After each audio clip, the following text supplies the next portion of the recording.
The following podcast contains naughty language and ridiculous situations. Listener discretion is advised.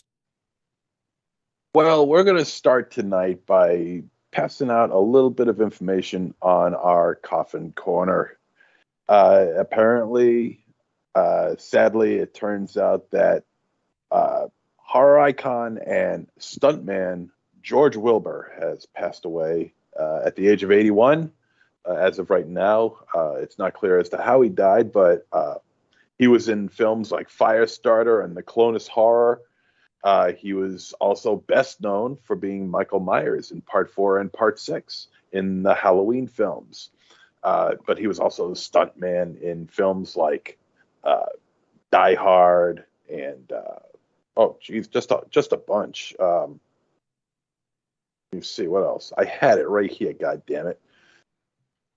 Don't you just love it when technology just fucks with you? And The Perfect Storm, Escape from New York, just a shit ton of films. But sadly, yes, he has passed away at age 81.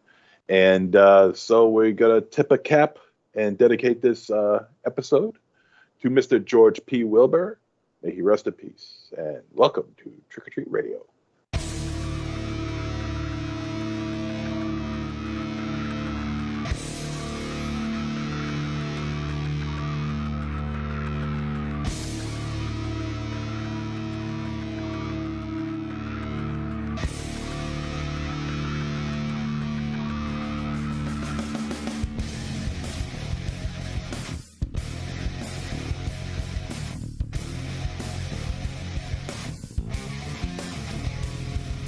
Welcome to episode 549 of Trick or Treat Radio.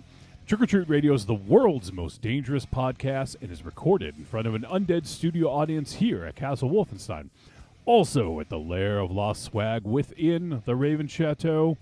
Also from Casa de Zero. And for the first time in a year, over a year now, it is...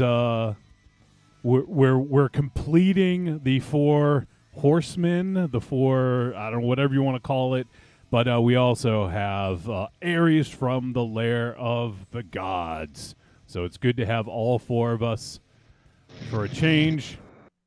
Raven Shadow, you're hyped. I can see the hype. You're making hand signals. Oh, the boys are back in town. We saw our Black Flag sticker on a Cadillac. It's very exciting.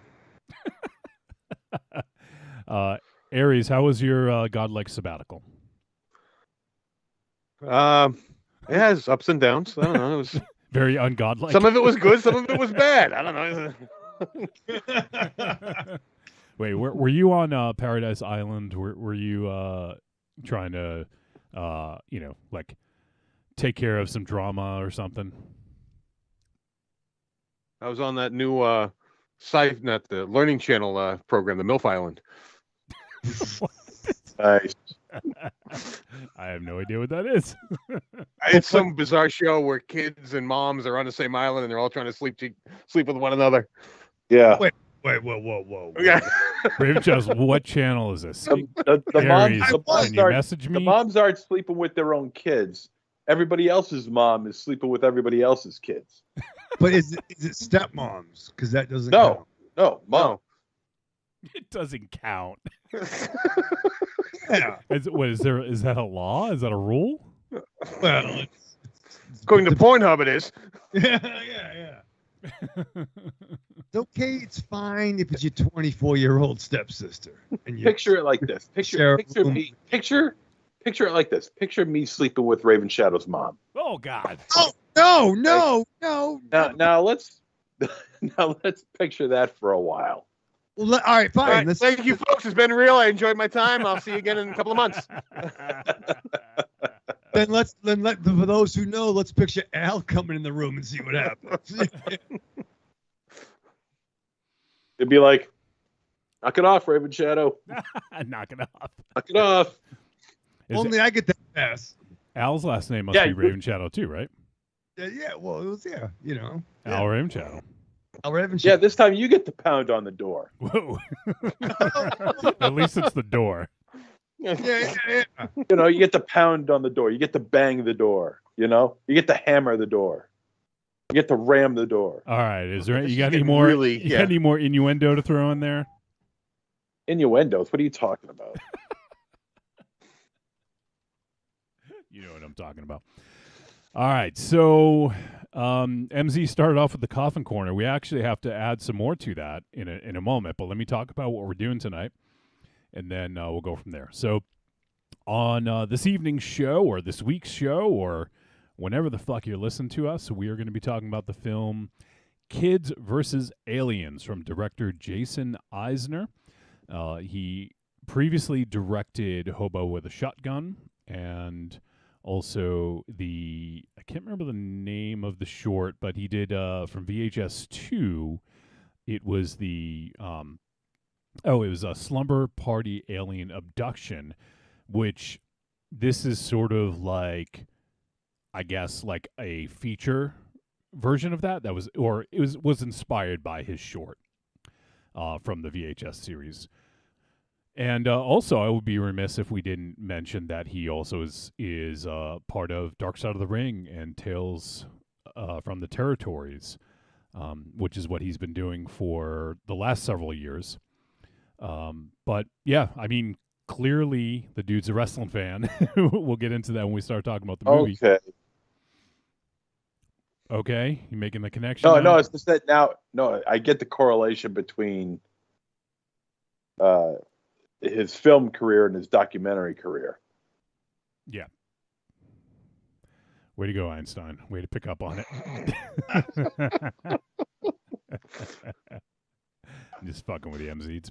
It's it's been a month. We the luster's worn off. We can start attacking you now. So we're doing that tonight. If you guys have thoughts about the film, if you've checked the film out and you want to send in a voice message or an email with your thoughts, send it to podcast@trickortreatradio.com, and we'll be more than happy to play it on the air or read it on the air, whichever. We always prefer voicemails, though. We love hearing from all the listeners out there. And also, I don't tout this all that often, but you can go to trickortreatradio.com. And there's a contact button on the navigation of the site, and you can click leave a voicemail, and then it'll bring you right to, on our website, you can leave a voicemail through the SpeakPipe app. All you got to do is click start record, and you got up to 3 minutes, and as soon as you stop it, it sends it immediately to us, and I'll have it in the email. So super easy ways to reach out to us and let us know what you thought about the movie we're discussing or anything else. There's a lot of other stuff going on, a lot of interesting nerd news that maybe we'll get a little bit into. I know MZ's not a big fan of the comic stuff. I don't want to barrage him too much, but I'd be remiss if we didn't talk about it for a little bit. And also to sort of extend MZ's Coffin Corner, we did lose a few other folks this week. Today, actually. When you started doing the Coffin Corner at the beginning, MZ, I thought you were going to kick it off with the genius, aka Leapin' Lanny Poffo, but I didn't actually hear that George Wilbur had passed. So you scooped me on that one. Yeah, well, I always like to look up something just to see how I can open up the show. And Raven Shadow's morbidly. Yes. Well, Raven Shadow says, you're going to open up the show? Perhaps a Coffin's Corner. And I'm thinking, okay, yeah, I could do that. You're taking advice from him? His advice to have me do the intro was what I got out of it, really. But then he also said about the Coffin Corner. I'm like, well, let me see what's going on. I don't know about the Coffin Corner, but let's see what's going on. I like to do the horror news more than anything, really. Let me see who died.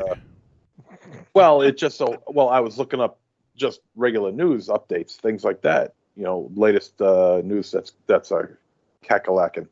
And up came the news. Hey, shut up. And up came the news that George Wilbur passed away, and it was just recently. It was just Yeah, It was yesterday I just looked it up. Yeah. Oh, yesterday he died? Yeah, on February 1st. Yeah. Yeah. The news broke just a little while ago. So I figured, okay, well, I'm doing the coffee corner, doing the intro. This should make Raven Shadow happy. So I did it for you, Raven Shadow. Big ups.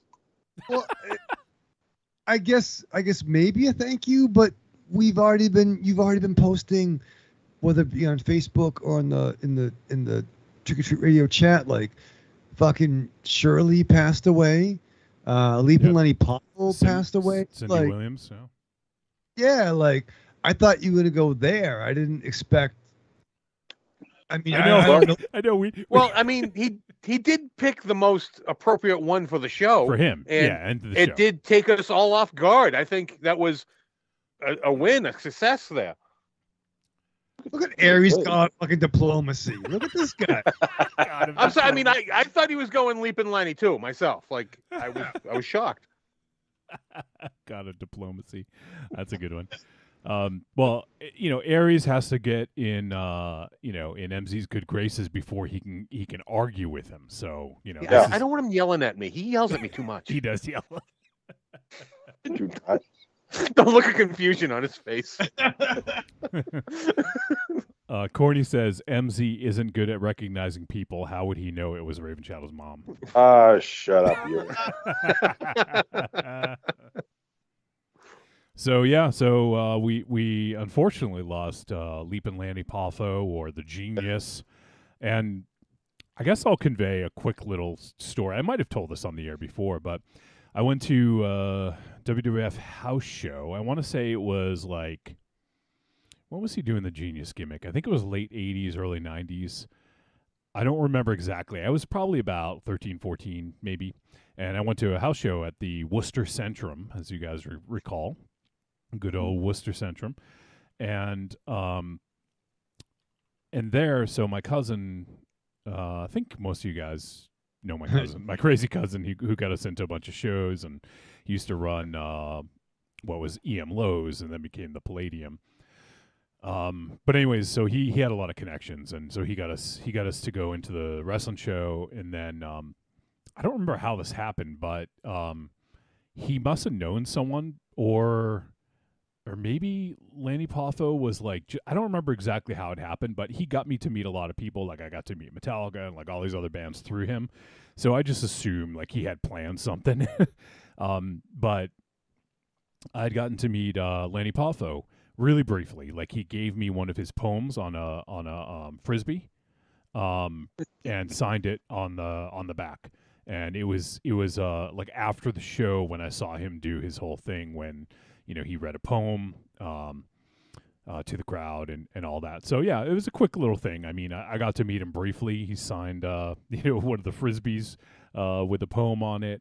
And super nice. That's all I remember. I was young, so it's been a while. But I recall him being a super nice, cordial guy, and I think there was a couple other people around, and he was very nice to them as well. So, rest in peace, rest in power, rest in paradise is one that I keep seeing now.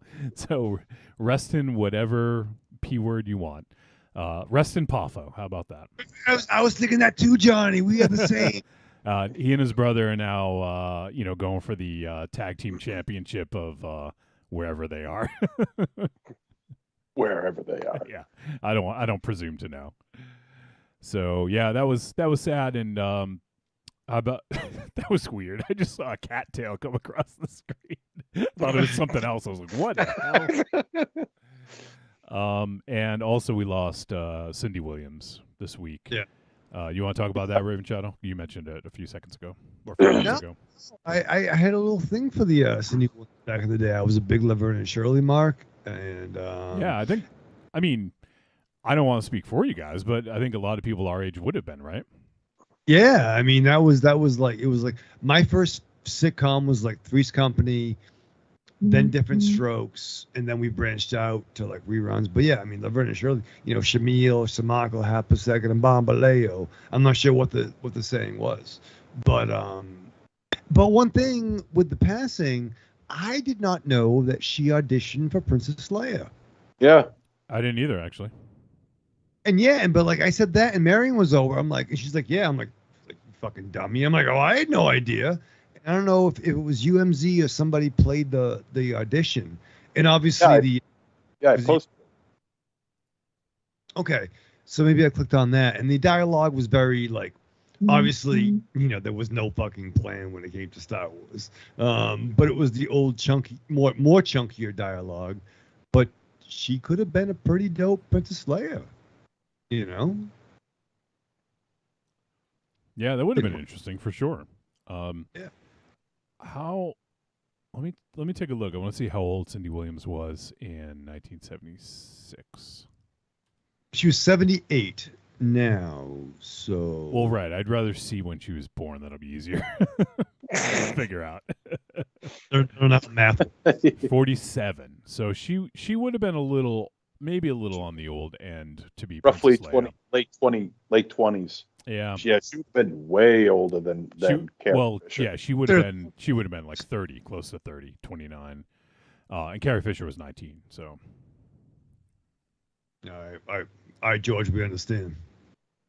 But still, I mean that's cool. I mean maybe the age of Princess Leia was a little malleable at the time, based on the best actress. So yeah, that's cool though. Maybe I knew and forgot, but it was kind of it seemed to surprise me when you said it. So in her honor, they ought to name in the next Star Wars movie, because we know there'll be another Star Wars movie. There should be a pair of characters named Schlemiel and Schlemazel. that actually sounds like it's canon. Yeah. Like I could see that. Like fucking Tales of fucking Jabba's Palace, fucking Yeah, exactly. Schlemazel story, like in a lot of Z's, Shamazels. Shemazzles. Fuck. The fucking third Jawa from the left. Is that your Star Wars horror movie? Third Sandcrawler from the left. But remember Aries when we used to read the books and we worked at that store that sold all the books, like they would have stories where it would be like the hubcap droid would have his own stories and tales of fucking Mos Eisley or whatnot. Like there'd be like weird fucking. I knew there were the books you're talking about, but I don't remember working at a bookstore. Well, no, but you worked in Sight and Sound. I worked in the toys. I don't want to say the store that we worked at. Oh, are you afraid the store that went out of business 20 years ago is going to sue us? Was it Caldor? Was it Zares? We worked at Bradley's. Bradley's, sir. Or yeah. why is there Sight and Sound? you can't name. When you said Sight and Sound, I thought you were talking about the store Sight and Sound. I was like, nope, didn't work there either. He doesn't want to name the fucking department store that's been closed for 30 years. For fear of outing someone to where they worked. Yeah. Ames, Stewart. Fuck. What else? Like, there any other like? Yeah, the Mott. 19 and a half. The Mott. Yeah, the Mott. The Mott. Yeah. Mott the Hoople. Mart the Hoople. Toys on KB Toys and Hobby. Well, that's newer. That's more recent, but yeah, like Bradley's. Come on. Building 19 and a half. What's up, Mrs. B? Or Spags. Yeah, there you go. Bags. When Aries joined the Bradley's team, it was awesome because it was like, yeah, that fucking scary guy. It's my boy. Just saying. So you guys knew each other prior to that, right? So you're all cool. Oh, yeah, no, nothing. I got Aries a job. Just saying. Did you get a referral bonus back then? Yeah, I got a fucking Total Justice action figure. and by getting me a job, it was, hey, they're hiring. Okay. I'm poor and need money. Okay. Well, you were having a break. It was a break between your real gig. What was his real gig? Being a god? Yeah. He worked at Bradley's in between godlike jobs. What people don't understand is under Bill Clinton, it was a quiet time for a while. You know what I mean? Like there were things it wasn't bad. It was a nice time for the old republic. Oh man. Okay. All right. So anything else for Coffin Corner? I think we got all the deaths out of the way that we wanted to talk about. Yeah, we still haven't found Julian Sands yet.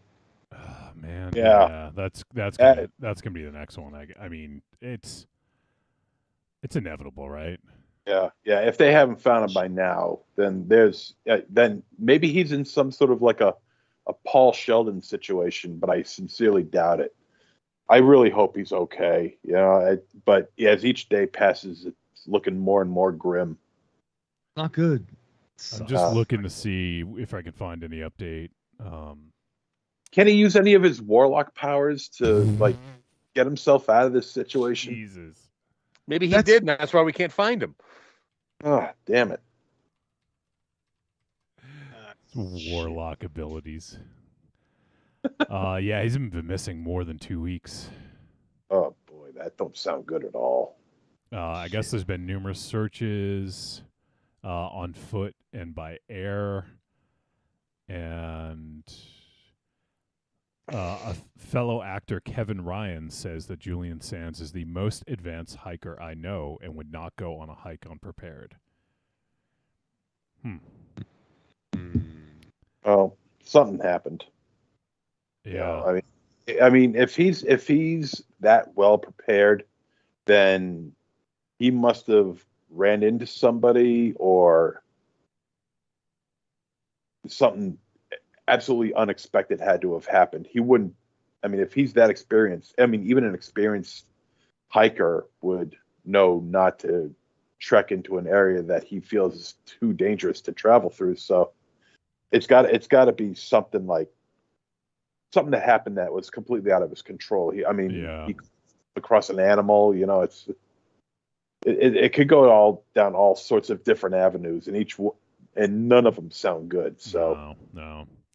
Yeah, I just can't imagine, like, unless he just wanted to, like, disappear or something like that, and, like, he took a trip, some other country or something like that and get off the grid. But I mean, otherwise, yeah, if he went hiking and he's been gone this long, I just don't see any positive outcome, So hopefully, I mean, there's still hope, I guess, but maybe not too much. But hopefully he can use his warlock-like abilities. That would be nice. All right, so I think we're trying to maybe he got bit by a spider while he was out there, or a caterpillar, like an arachnophobia. What do you get, like, or maybe get abducted by aliens? Maybe the aliens from this movie, Kids versus Aliens, got him. Maybe it could have been aliens. Maybe Warlock versus aliens. Yeah, there you go. Now there's a money-making idea. There's a movie. Helena. Oh, you just went boxing. I was like, what? That's not from Warlock. Helena. Jennifer Lynch can direct it. Yeah. Sure. Why not? She's not doing anything right now. Evil Corny says, Raven Shadow's killing me already. Add me to that coffin corner. Why are you killing Corny? What the fuck, man? Trying not to. Casual Noob Cybot's hanging out. He says, hey guys, I have a video review up on YouTube for Kids versus Aliens. And he says, MZ literally killing it with the opening. All right, cool. Well, we got that coming up later on. We do have a review from Casual Noob Cybot that we'll play. Let's see. I guess, okay, let's try to do this quick. I don't want to bore MZ. He's only been back for a few weeks. I don't want to bore him too much. High level, James Gunn gave the rundown of Chapter 1, Gods and Monsters, for the upcoming DCU. Raven Shadow, thoughts? Real quick, I think he had passion and a plucky spirit. I loved hearing it from his mouth. I think it's still some... You want to hear from his ass? Can I ask you a question? Jesus. Well, no. I mean, he's enthusiastic, but it's a very odd, disparate group of characters, but I think I am Did you say intrigued. desperate? I'm not sure what I said. Yeah, I think disparate. What do you call it when there's multiple? Disparate. Dispersed? What do you? I don't know what you're trying to say. He got it. It's disparate, but it did sound a little bit like desperate when you said it at first. Oh. All right. My bad. So Sorry. Aries just came back to make fun of my fucking grammar. No, your vocabulary. My vocabulary and my intelligence. I guess. Well, no, I didn't hear what you said, and I was trying to clarify. He'll insult your intelligence before the night's out. Don't worry. I think desperate is the right word, right? Disparate. Disparate. That's desperado. Oh, all right. Is this becoming a thing? All right. I was moving thinking on. of Terry Funk. Oh. Terry Funkadelic. Let's do our own show, Johnny. But no, I think it's exciting. I like that. I like the. Here's what I like real quick. Yeah, you said real quick like 10 minutes ago. I know that Aries made fun of me. I questioned you and yes. apparently broke your train of thought. True. I like. Did I break your concentration? Yo, flock of assholes. That's a different band. But so I like that they're titling instead of phase 1, phase 2. I like the title idea, Gods and Monsters. Chapter 1. Fun. Yep. Chapter 1. Aries, Monster Zero has so many beasts running amok. It's like fucking crazy to stay on track. But I like that. That's what I was thinking. I like that the actors in the cartoons, TV shows, and movies will all be kind of the same people. I enjoy that there will be an Elseworlds brand to concepts that might be outside. About fucking time, right? Like that should have been all along. Which is something that we've discussed. What do they just do with Elseworlds thing, and that's cool. I truly hope. I looked at Superman's called Legacy, which I hope. I think the biggest thing that DC has is their legacy building, and I would love to see characters grow. And I'm obviously the bias in me. You guys know this. Booster Gold fucking TV show, bro. I'm totally down with that. So, who do you want to play Booster? Me. Are you in talks with James Gunn yet? I'm too old. But no, I don't know. But like, Booster truly is more relevant now than he was when he was created by Dave Jurgens in like 86. Like he was ahead of that curve. So it's a weird mix. I don't know. It's hard because like, do you go back to the archetypes? And I think the DC archetypes, I kind of need to have a break from it for right now. I mean, I'm sorry to interrupt. MZ, like that's why I tried to make this brief. He does not give a single fuck. He is reading something. He's like looking at something else. Okay, I'll stop. But I'm excited for the future. We can't even hear you, MZ. So I think you're muted. No, it's just that I got some rather bad news. Oh shit! I'm sorry, dude. Yeah, I'm not going to say who, but I just found out a friend of mine just. Well, I'm not even going to say it, but let's just say it's not good. Oh, do you need to go? No. All right. Well, whatever it is, I'm sorry. Doesn't sound like it's positive. So. It's not positive at all. Okay. Aries, Please continue. Okay, Aries, did you happen to watch the video or at least hear anything about the upcoming DCU slate? Yeah, I did watch the video, and I'll keep it a lot briefer than Raven Shadow. I am excited about hearing all the plans. I am cautiously optimistic whether they'll come to fruition, because it is bold to make all these statements this early on when they're going. It was 2 to 3 years out. They were talking about. So I'm just, and some of the titles are interesting me in the direction they're going. So I am cautiously optimistic about it. All right. All I gotta say is the fucking Authority. Holy shit. I never thought I'd seen an Authority movie on the big screen ever. So I mean, I guess I'll believe it when I see it, but just to announce it was a shock. And I hope they don't fucking water it down. We need Apollo and Midnight like banging like Totally being like woohoo, like in the violence, being BSOs, DSOs, right, Raven Shadow? Oh, in the warehouse for justice. I remember getting that first Stormwatch issue where, like, the first time I saw Apollo and Midnight, they're naked in a warehouse putting their costumes on. I'm like, oh, they're probably just naked for justice. They're just like, like, oh, that's. And Jack Hawksmoor, I would love to see him. Jenny Sparks. Sparks. We got the engineer. The robot. Thought the robot is the engineer. Oh, who's the other guy? Who's the guy in the purple like blue outfit? He was the. It's Hawkeye. It's Hawkeye.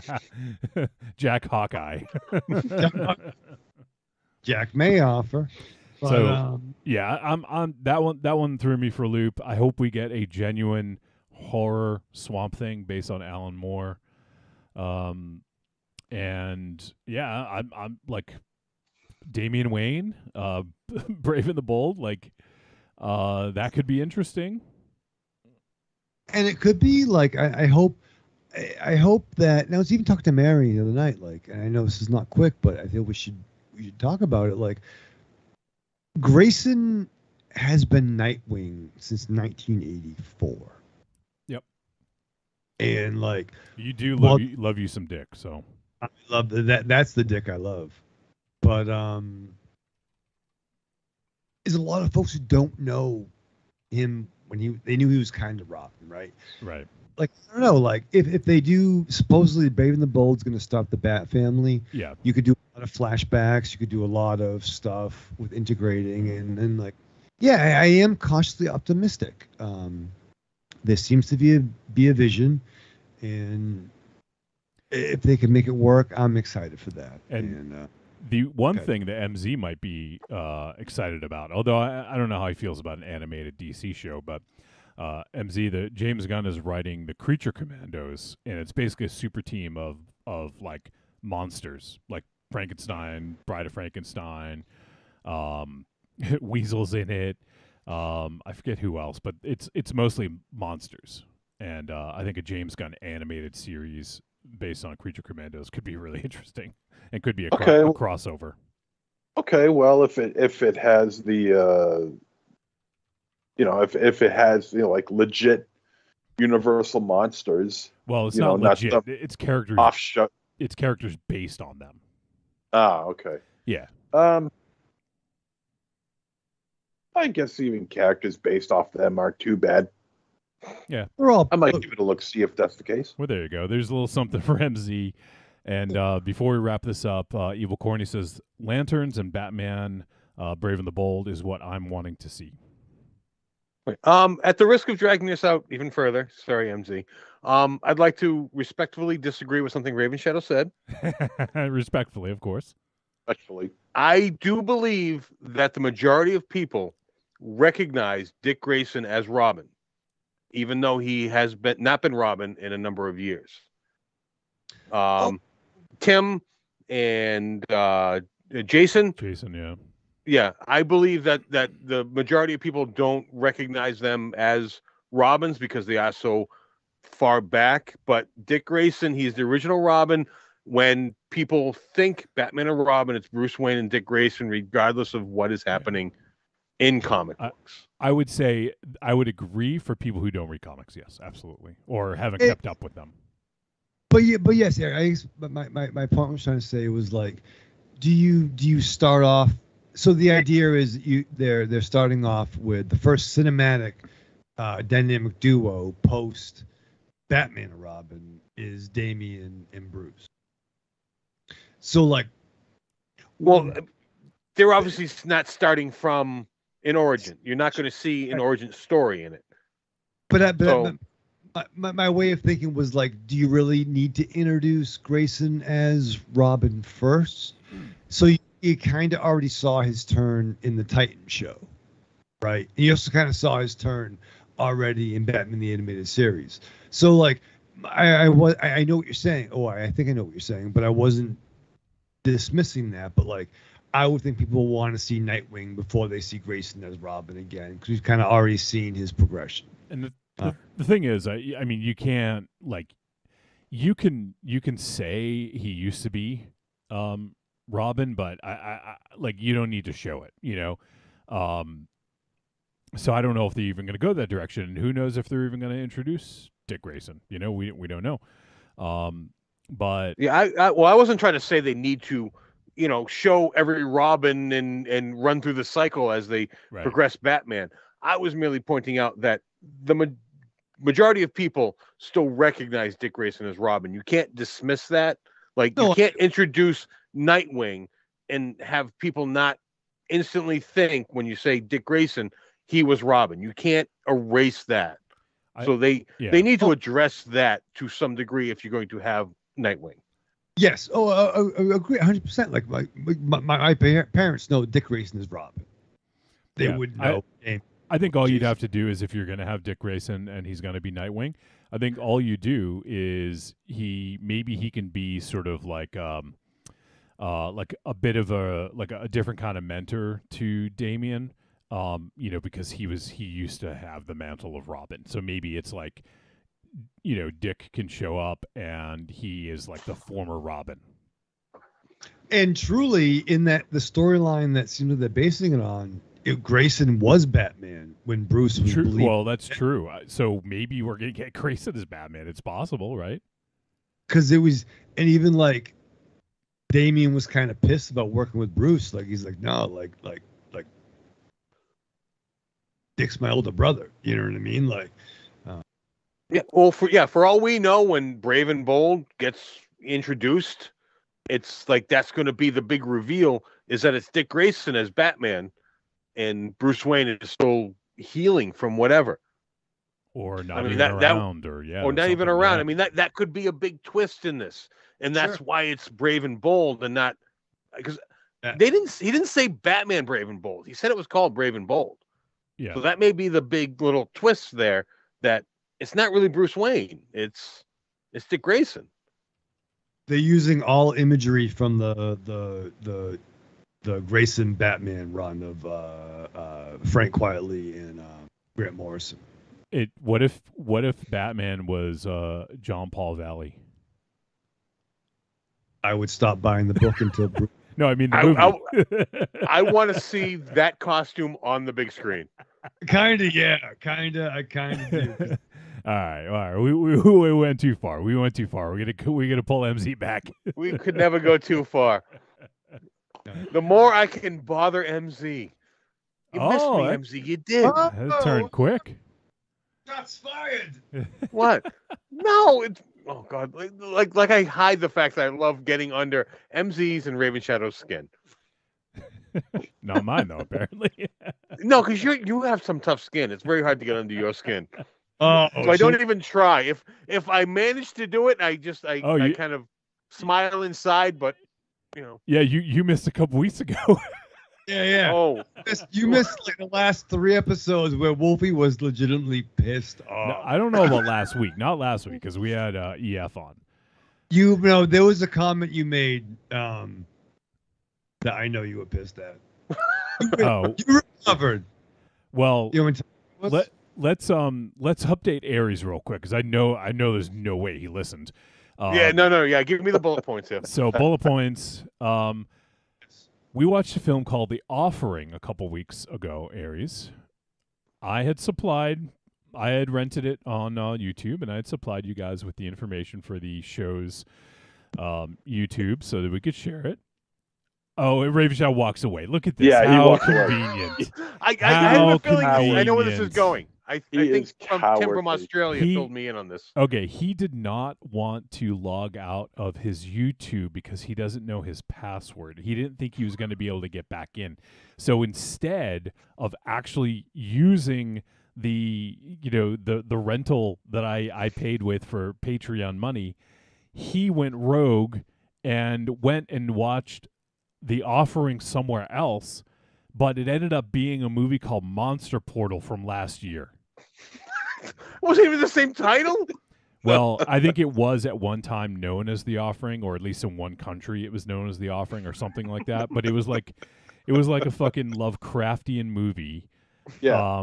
He's talking about gargoyles and shit. It's like, were there any gargoyles in your movie? No, there weren't any gargoyles in our movie. I was so like Aries. I was legit pissed. Oh my god! The first time in the history of the show, someone watched the wrong movie. For the first, yeah, I got to vouch for Wolfie here because he looked absolutely defeated. Like he tried everything he could with this guy, and Raven Shadow's stupidity just overpowered him. I was beat down by stupidity. It just completely overwhelmed Wolfie, and he looked like a beaten man by the end of the episode. You should have seen them. It was hysterical, but it was so sad at the same time. Is that how it went down, Raven Shadow? Listen. There's a lot of things with molecular construction that, you know what I mean? There's a lot of ins and outs to the conversation that I think if Aries was involved in the storylines, he might have a little more understanding about what was going on. Involved in the storylines? Yeah. There's what is this, a wrestling angle? It's you didn't watch the right fucking movie. That's not a storyline. That's a storyline is fabricated. That's made up. I think we can. No. No, I think we can't agree. We can agree you watched the wrong movie. I think the three of us can agree that you're an idiot for watching the wrong movie. Listen, I thought that maybe you might watch the movie, and I just want you to know that I had your back, Aries. How did you have my back? And then I'm gonna tell you how I had your back, because we could only watch it at certain times. So maybe I'm like, you know what? I'm gonna let Aries watch this because he's my friend.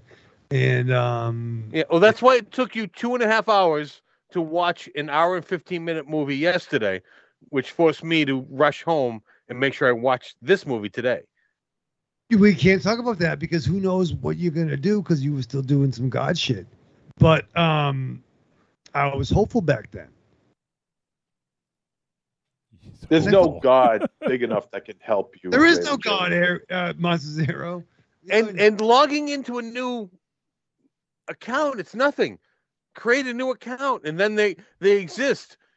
Do you know how many accounts I have? Because I just create a new account because I don't want some weird video that I want to watch once and not be part of the algorithm of what YouTube is telling me. Oh, send me. Do you have a policy procedure on that? Policy procedure? Yes. Create a new account so when you watch some random fucking shit, it doesn't. Or just log out. Or you don't even need an account. Yeah, or just use the guest account. I like things working when they work. I just want to press the button. I have not the passwords, but like it's funny. I don't even want to talk about what happened when I watched the movie tonight. But wait, you said you watched it yesterday. Yesterday, I meant yesterday. You know, sometimes you got to put a little effort into something in order to achieve a certain goal. Yeah, well, I tried that. Didn't work out a couple times. Okay. Yeah, and you know what? What you could also do is write your passwords down somewhere. I forgot where I put them. Or put it in your phone, like I do. Yeah. Oh, here's the worst thing that could happen. I have my tablet, which I put my passwords in. When I sat down here tonight to log on to Skype, it had logged me out because I hadn't been on for so long. I'm like, oh crap, what's the password? Went to turn on my tablet and it was dead. So I had to wait for it to charge for a moment. That's why it took me an extra 2 minutes to log on tonight. But yet my password was right there. I put it in, and magically I was able to log back on the Skype. No big deal. I think there's a lot of like something's not like just pressing the button and it comes on. But I think it was a great moment of the show. We had some it was a great moment. It was best of, and I think that I'm not going to dignify that with a best of. You know what? That's going to go on the worst of Raven Shadow reel, where it's just 3 hours of us yelling at you for doing stupid things. Oh, we could fill 30 hours. 3 hours? At least 6 hours. Sorry, I was trying to be nice. Easily. Not the only one. I love how Raven Shadow stammers as he's trying to explain himself constantly. It's hysterical. Listen. Yeah, see, his brain doesn't work that fast to come up with responses. Fuck you. That's just instinctive. Evil Corny says, "Bless Raven Shadow's heart." I know what that means. Angry Townsman says his intentions were good. Raven Shadow did watch a movie, just a wee little mistake. See? Yeah. Yeah. That's, Okay. You know what? That's all well and good, but not when I give you the fucking login info and all you have to do is log in and it's the only fucking movie there. Power to the people. Listen. What? Yeah. You know what? I'm almost scared to ask. Did you maybe watch Aliens, Monsters versus Aliens this week, or Cowboys versus Aliens? Yeah. You know, I will agree that Raven Shadow's heart is in the right place. We just wish we knew where the hell his brain was. In his ass. Yeah. In his ass. Yeah. And more on the front. Evil Corny says he'll forget the password to the phone and the tablet. The fucking password. Who cares? Raven Shadow, come up with a system for passwords. You'll never forget them. Like, Dude, I got some things. but don't use the same one. See, the thing is, you have to come up with a system that you'll identify this password with that login or that site or whatever, and then you just make it easy. I'm not gonna give my tricks away, but what's the best password? Is it 1 2 3 4 5? Yeah, 1 2 3 4 5. That's it. You know what? When you come up with a password, you don't need to hide it in your house because no one's breaking into your house for your password. Yeah, They so might. if You they can do, write it in giant Sharpie on your refrigerator. It doesn't matter. and if they do break in, I think your password's the last thing you have to worry about. Yeah. Yeah. I mean, you can put it on your refrigerator. It doesn't matter because it's the remote thieves, people in the World Wide Web you're worried about. The interweb. Everyone knows it's Ollie 1 2 3 anyways, so Raven's Tail's like, fuck you. That's it. Really, fucking Wolfie? You're fucking doing that right now? Shit. All right, fucking. Well, you're a fucking big Ben fan. Is all your fucking 2814 or fucking 12 or 2814? Oh, sorry. I thought you were doing a Van Halen thing. I got you. I understand what you mean. 5850. What's 5850? OU812. 5850. 5150. I don't think that's the right police code there, buddy. You got a drunk pissing in the alley? What's the code? That's a 58. You got a drunk pissing out a screen window? That's a 5850. 187 on the undercut. We got a 5850 here. Diver down. we get a diver down here on the mean streets. Who's hot for teacher? All right, so I don't even remember what we were doing. Oh, I was catching Aries up. That's it. Is there anything else to catch Aries up on? That was the big thing.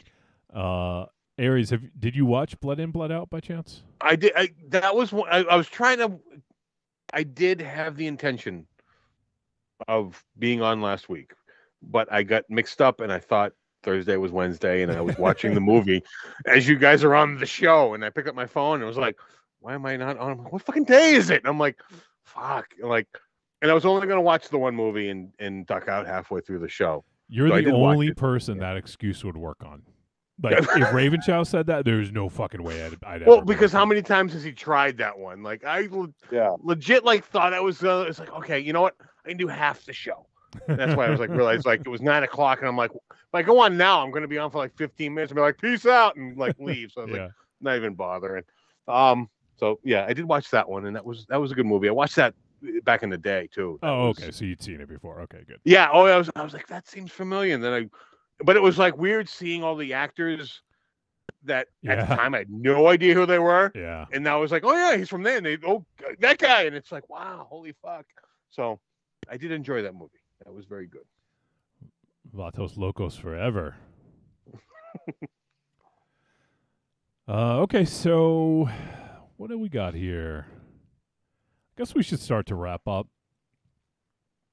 because I'm interested in talking about this movie and diving a little bit deeper into that. So why don't we begin the process? Let's start to wrap this up. So, if you guys would like to support the show, there's a few ways you can do so. First and foremost, there is Patreon. Head to patreon.trickortreatradio.com and you can go ahead and support us for as little as $2 a month. And with that $2, you get access to all of the Patreon exclusive episodes.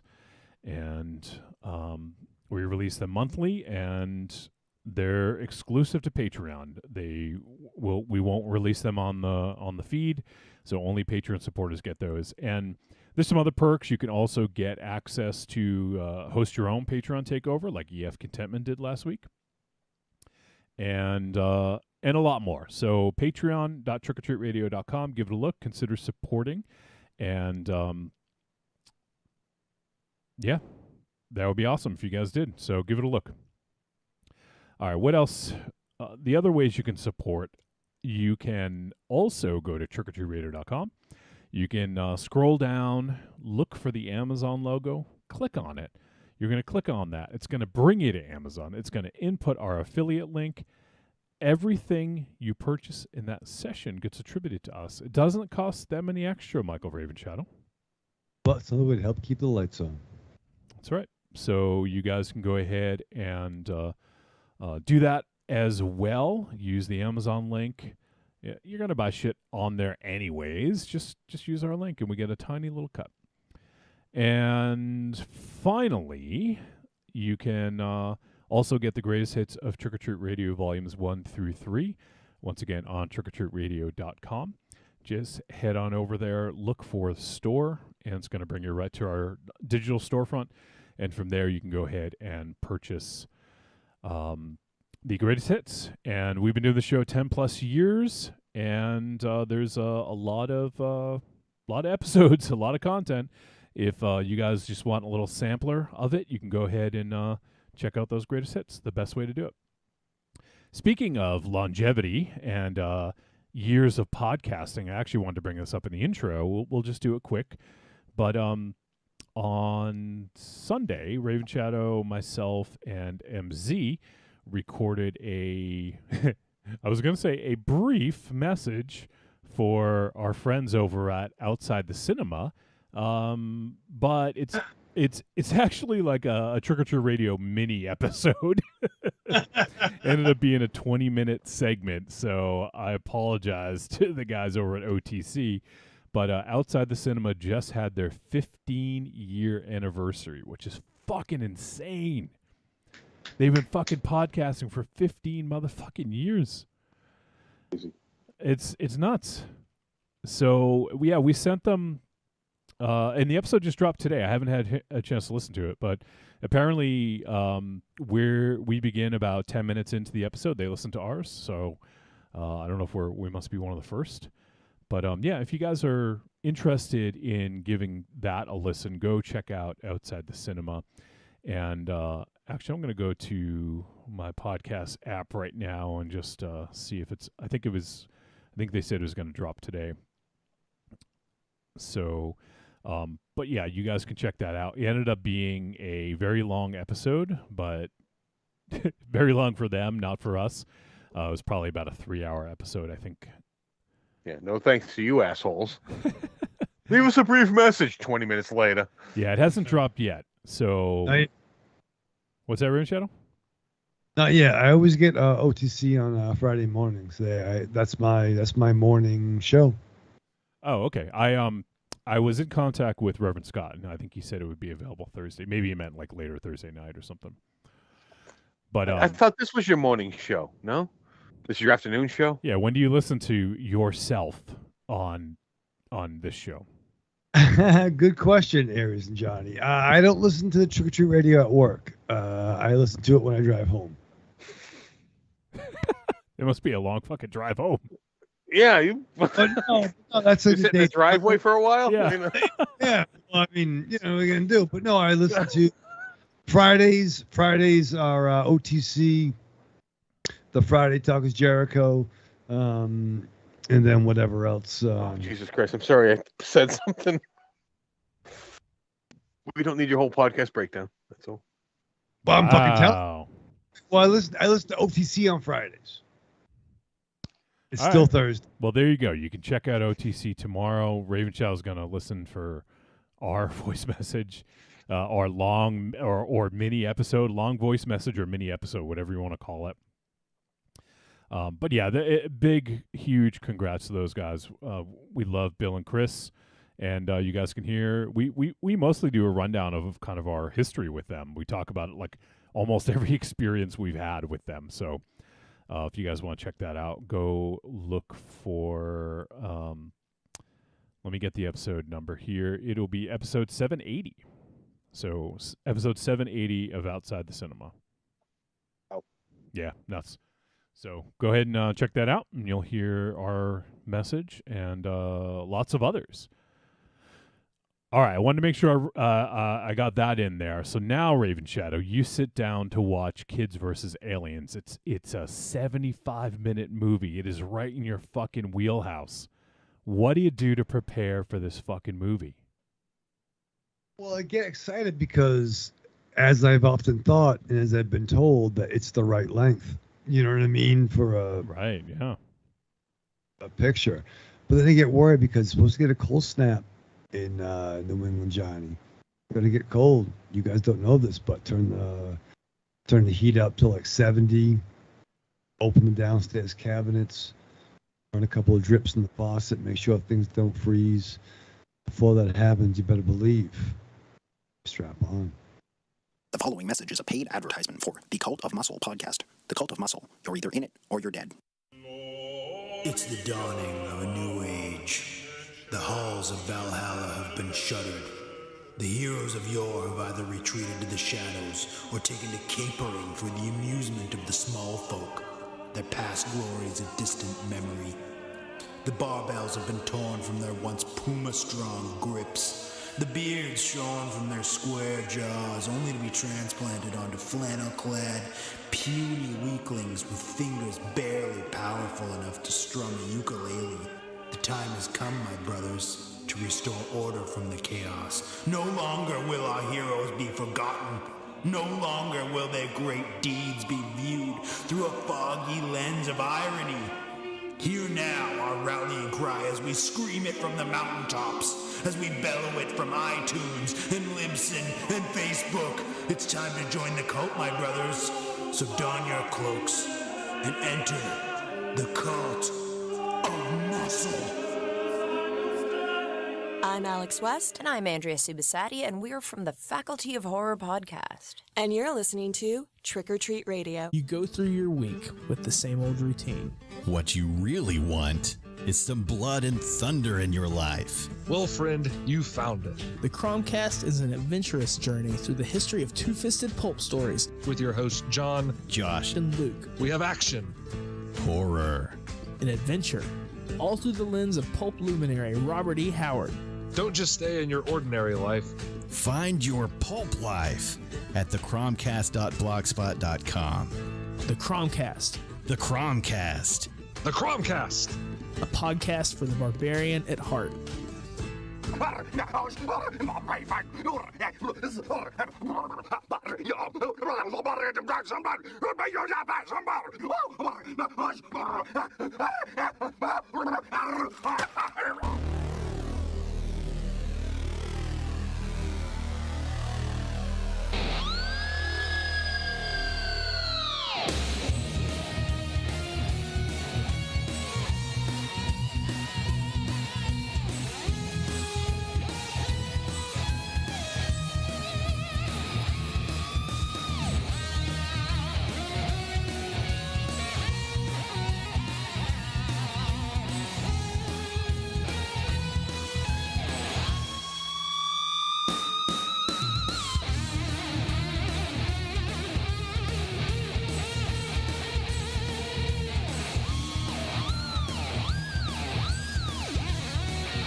we're back on Trick or Treat Radio, and it is time for our feature film discussion. And this week we'll be talking about the film Kids vs. Aliens.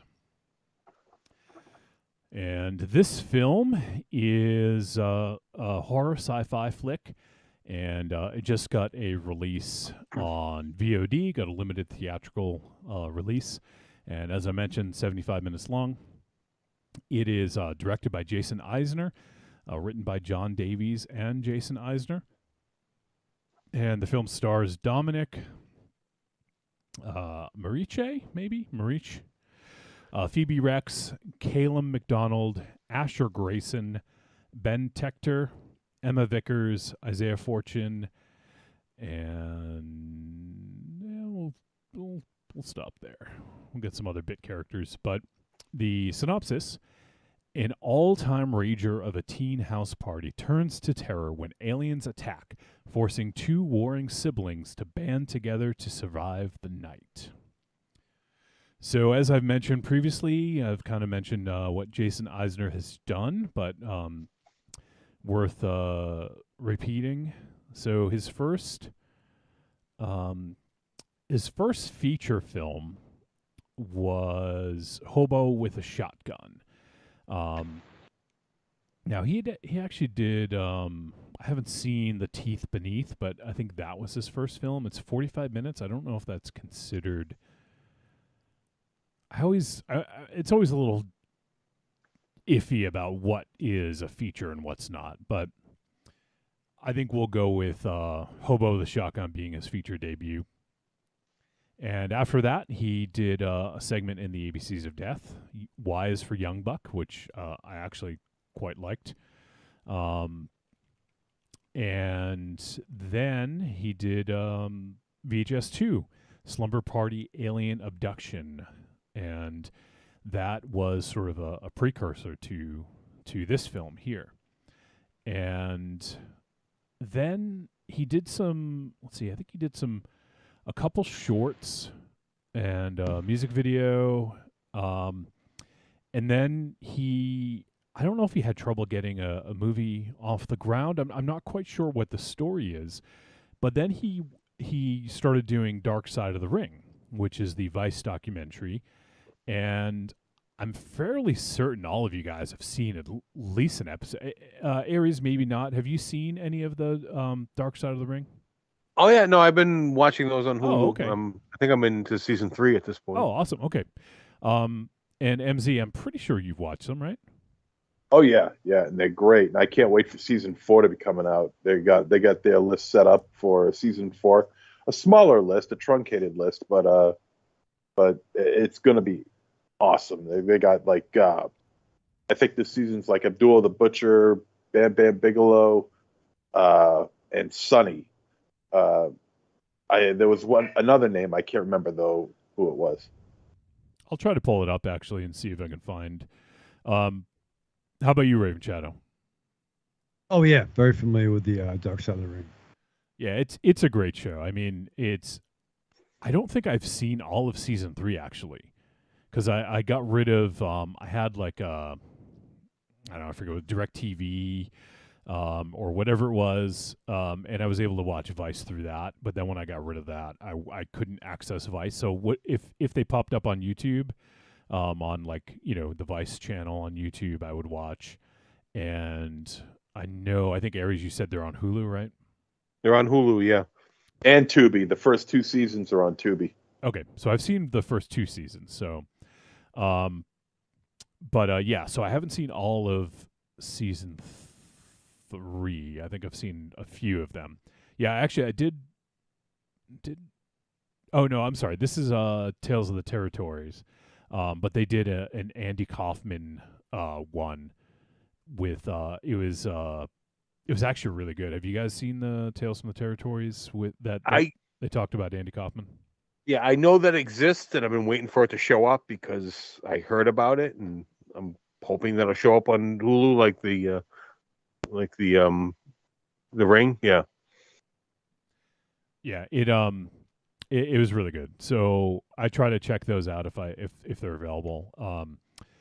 But Yeah, I don't see the list of season 4 here. At least not on their Twitter. I'll have to go look elsewhere. But yeah, it's a really good show. I think they do a great job with, with the. I mean, they have some great connections. Obviously, I mean, Jericho has been doing the voiceover for I think most of them, but and they have great access to other wrestlers and people that were in the industry and stuff. So it's really great, really good show, and it has brought about like some positive change, I would say. I mean, especially the Flight from Hell or whatever, the Ric Flair. Yeah, thing. the Plane Ride from Hell. Plane Ride from Hell, yeah. After that one, Flair, people kind of looked at Flair in a bit of a different way, and which they should, based on a lot of the bullshit that he's pulled. So it was interesting to see that, and he had actually had, he was with AEW, and he was gonna be with Andrade, but then after that whole thing went down, I think Tony Khan, I mean, I'm not positive, but I think he got cold feet, and then they didn't end up using Flair, and then Flair just ended up going off and doing something else. So, he even lost a Car Shield account. Oh yeah, that's right. Did you lose Cumberland Farms too? Yeah. Woo! That's coffee with Flair. Oh shit. So, it's a great show. Anyone who is a fan of wrestling, especially the sort of the sort of behind the scenes stuff. If you guys haven't seen Dark Side of the Ring, you definitely got to check it out. It's great. And Tales from the Territories, from what I've seen, I've only seen 2 episodes, were a lot of fun. And just seeing them talk. You break your chair, Aries? Goddamn chair! I gotta get a new chair. Raven Shadow, where's that chair for Aries? Gotta come over. Oh, is it a folding chair? I'm not sure what it is, but just I can see it. It's right fucking there. It's the same fucking folding chair that I have to bring a pad to sit on. No, I have your pad. It's waiting for you. You don't have my pad because I'm sitting on my pad too. All right. I don't know what the fuck that is. That's your pad. No. This is my pad right here. I'm telling you, this is your pad. This is a very interesting conversation if you're not watching the video, by the way. No, it has. I have an old man pad that I need to fucking sit on because I cracked my tailbone. The hemorrhoid pillow. You know what? Because I don't know how much hemorrhoids hurt, but a fucking cracked tailbone fucking sucks shit. So I wish it was hemorrhoids. I don't know, because fucking hate having a cracked tailbone. Can heal, I guess, right? Yeah. There's nothing you can do for a fucking cracked tailbone. Oh man. All right. So that's Dark Side of the Ring. So yeah, Jason Eisner's been working on Dark Side of the Ring and Tales from the Territories. And Tales from the Territories, I know, is produced by The Rock, Dwayne Johnson, and his company was a 12 Buck Productions or Promotions or something like that. But anyways, so I was really happy to see him getting back to making films because I personally really enjoyed Hobo with a Shotgun. I think we talked about it last week. MZ was like, you didn't really like it too much, MZ, right? That's right, I didn't. Didn't care for it. Did either of you other guys, Raven Shadow or Aries, did you see Hobo with a Shotgun? I did see that. I really enjoyed that. That was actually the last movie I saw in the old Galleria Cinema in downtown. Oh, wow. Wow. Wait, Not Showcase. Right, I got you. Galleria Cinemas, yeah. Because they had closed down for a while, and they reopened for a little bit. Oh, okay. As you there wasn't like movies wouldn't have runs there. Someone had to sponsor a movie to be there. Oh, okay. I must have forgotten about that or didn't know about it. So because it was a 2-screen cinema. Yep. It was very, very small, very low key. the two movies that I saw there when it actually was a running movie theater was Temple of Doom and Johnny Dangerously. Nice. That's a fucking double feature, right, Raven Shadow? Yeah. I didn't see them together. I just it those would are the be, two I though. remember that my father brought me to because my father had an inn with the Galleria, so he could get us into the movies for free. Okay. So if he was going to take us to the movies, he was going to take us for free. So we went to the Galleria. And then later on, you worked at a movie theater and got to see lots of I movies did for free. So Oh yeah, but that was Showcase, the downtown cinema, a stone's throw from where I was talking about. But yeah. that was actually Okay, cool. So, and Raven Shadow, had you seen Hobo with a Shotgun? I actually have not. I've not seen it. You should check it out. I think it's worth watching. I mean, I haven't seen it since like 2012 or 2013, whenever I first saw it. But I think it's worth checking out. And I mean, I know you've seen VHS 2 and ABCs of Death, so you've seen his stuff there. But I thought he was a talented filmmaker, and I really thought that he had, sort of an interesting. The thing I thought is he clearly has his inspiration and things that he wears his inspiration on his sleeve, I'd say. But I felt like there was something different about them, something that it didn't feel like it was like a cover band kind of deal, like I felt like he's bringing something new with these influences. And, we'll get into that about kids versus aliens if we feel the same way about that. But yeah, so I was really looking forward to seeing what he would do. And then, we had like a kind of radio silence for several years. I mean, since his last feature, that was 2011. So it's literally, 12 years between feature films. So it's a big chunk of time, but he did find he did carve out a little niche doing Vice documentaries about wrestling, which is fucking awesome. And apparently he's a big wrestling fan, as we'll discuss with this movie. And I didn't know that prior to him getting into Dark Side of the Ring. So I feel like this is the film that he'd always wanted to make when he was a kid, maybe. That's the impression I kind of got from this. So maybe this is sort of like a wish fulfillment, like, hey, if I'm going to make another movie, I'm going to make the fucking movie I wanted to make since I was a kid. That's kind of the vibe I got from this. So it's good to see another flick from Jason Eisner. I've been anxiously awaiting another one, and so here we are. We have Kids versus Aliens, and it is RLJE Films, Shudder, and Bloody Disgusting. So I imagine this will be out on Shudder in the not too distant future. So if folks are curious and maybe you don't want to drop the bucks on VOD, I mean, this will end up on Shudder. I just don't know when. Probably a couple months. All right, so Kids versus Aliens. We start out with so the opening scene is on a fishing boat. We have these this sort of like this old fisherman and two younger guys, and they see this bright light, green light, and so eventually they find the aliens. The aliens like take them into the water, and then like days later, their skeletons are found in the woods.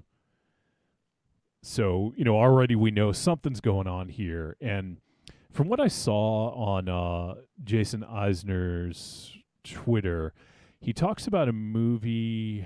Let's see if I can, or an actual event. So there is the Shag Harbor UFO incident. Have any of you guys heard about this by chance? That sounds familiar, but I don't know. I can't put anything to it. Yeah, I agree. It does sound familiar, but I'm not quite really putting a finger on it. All right, so let me I'm just going to read from.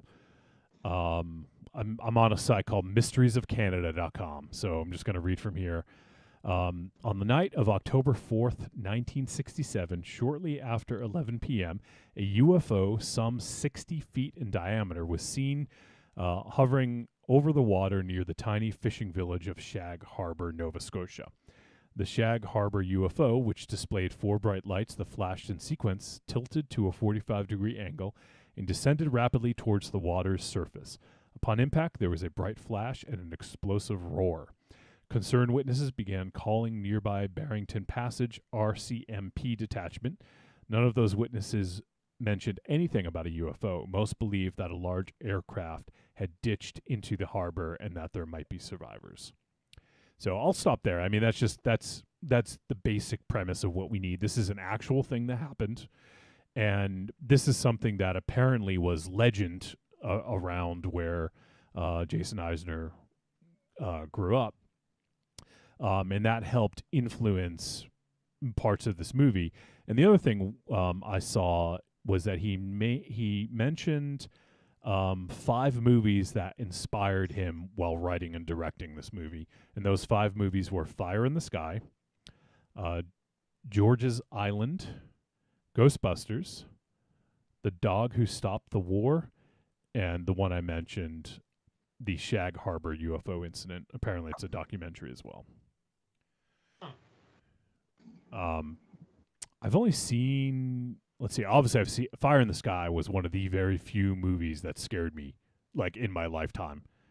That movie fucked me up for like a good week, I think. Have all you guys seen that?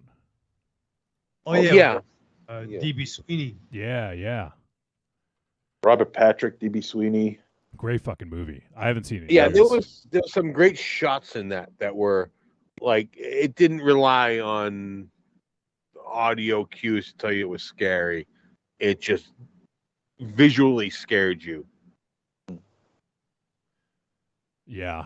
A great movie. So anyways, those are the movies that sort of inspired him while he was working on this, which makes sense. But I would say there's also an element of, like, I don't have any specific movies that come to mind, but this is something that like Goonies, like style, like, right? Yes. Like something along those lines, like maybe an Amblin movie with an R rating, if you could imagine that. I mean, for me, my quick thought was Psycho Gorman. It was, and some elements of Astron 6. I got some Goonies stuff from it. I even got some Monster Squad to it in terms of true kids speaking kid dialogue. And this movie had kids who swore, they cussed, they didn't hold back. So are you saying real kids doing real kid shit? They were real kids doing real kid shit, bro. Yeah. So I mean, that's a good premise. If you guys haven't seen it, it's like an R-rated Goonies, I would say, or something along those lines. I get the Psycho Gorman thing, but I feel like that they're pulling from the same inspiration. Do you know what I mean? Like, these films are pulling from the same inspiration. I don't feel like that he saw Psycho Gorman and was like, oh, I'm going to make this to be like that. And it's not to cut you off, but I would agree. Like, I don't think they didn't take. Yeah, I would agree with that sentiment where they watched the same shit. Yeah, and I think these movies could be a double feature for sure. Yeah. There is some similarities to that. I guess as we get along, I'll mention which one I like better. I guess maybe it'll be obvious, but yeah. So I mean, that's a good way to kind of set it up. And I mean, this film, there's no secret what it's about. I mean, it's on the fucking kids versus aliens. And we're introduced to these kids. We have these 3 friends. I'm not quite sure how old they were. I'm guessing maybe like 11, 12, 13-ish. They were all little, so I would think maybe even younger. 10. 11, yeah, 10 or 11. Okay. Yeah. I mean, I was actually thinking 11 or 12. Okay, thank you, Aries. Aries is the one who raised a child from birth to adulthood. So, I mean, but that said, I misinterpreted some of the relationships, and it was definitely harder. Like because there were more kids at the beginning, and they all just scattered, and then you were left with the core. yeah. So yeah, it's so we have these younger friends. There's 3 of them, and they're making a movie. Like I'm sure all of us would have made a movie if we had the technology that we have now. Yeah, that is the movie I would have made. Right. Totally. I just want to throw that out. Like I was like, oh my god, like. Even as an adult, I was like, "Oh, I want to be a part of this.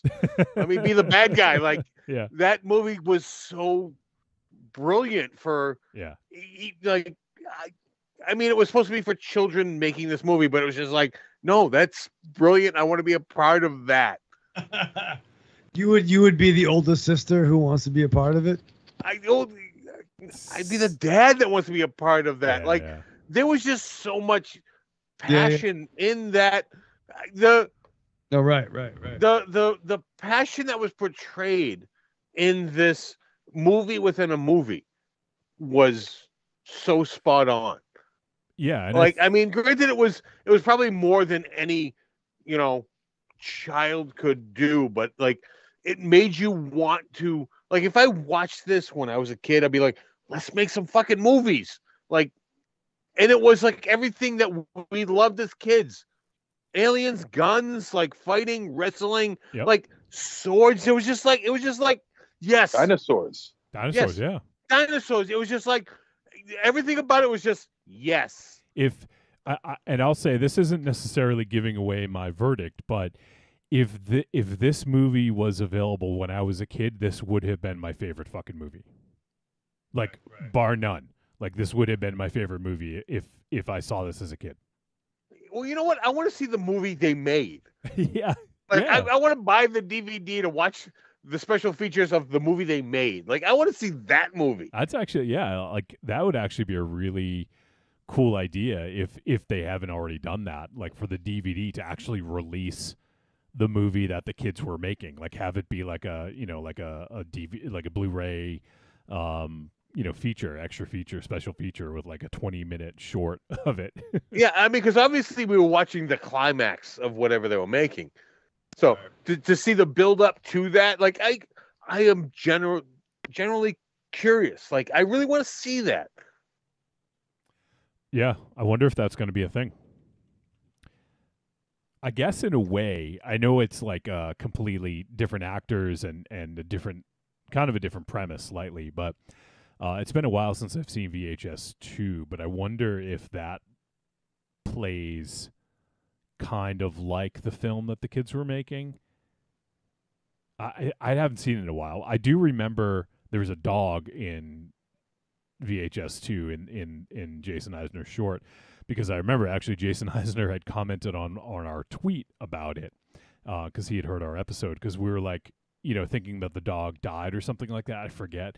And he said that the dog was the hero. Like, that was like, I remember him commenting on it and saying something along those lines. So, but yeah, so this definitely would have been my favorite fucking movie as a kid. And one thing I like, it's funny because we watched Christmas Bloody Christmas, like 2 months ago or something, like, or not even quite 2 months ago, a few weeks ago. And I remember everyone saying how unrealistic the dialogue was. Not us. I mean, like, other people, they were like, nobody swears like that. Nobody talks like that. And we're like, yeah, they fucking do. Like, that's us. Like, motherfucker, that's us. And watching these kids swear, like, filled me with such joy. I don't know, like, there was something so fucking, like, magical about it, because I never swore this much as a kid. I did swear, but not this much. But there's something fucking, like, awesome about it, So right. It was real kid doing real fucking kid shit. Right. That's what I said. I'm just telling you. Yeah. So, did you guys? I mean, did any of you guys have a problem with that, or did?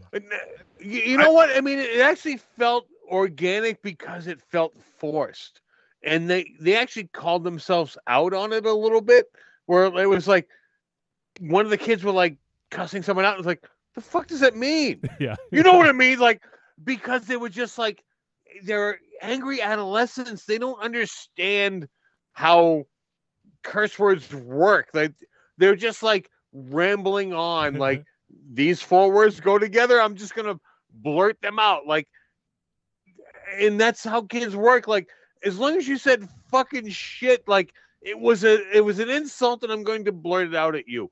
And I think it actually it played very well into this movie. Yeah, for me, it was one of those things that just it was kind of charming, you know. Like if I was a parent, I might, you know, like if I haven't had that conversation with my child about you shouldn't talk like this, like in, you know, like in school or whatever, you know, like I might hesitate, but like I thought it really added like a really fun element to it. I'm actually really curious about MZ. The language, MZ. What did I know you had stepped away for a moment? What did you think about all the swearing with these kids? Well, I had to sway Parker away from a serial killer that just entered into the house. So, oh, okay. Well, that's hopefully fair. he's quiet now. Well, hopefully the serial killer's gone.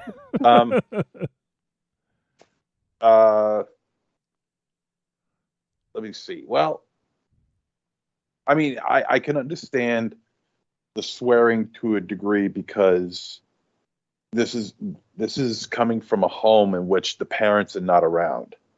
That's a good point. Yep. When you watch the movie, you know they just came back from a trip and now they're immediately going on another trip. So this is a family that relies mostly on their elder daughter to take care of her younger brother, forcing her to be the adult of in the family while their parents are constantly vacationing without any choice. So it's like you have to do this. You have no choice.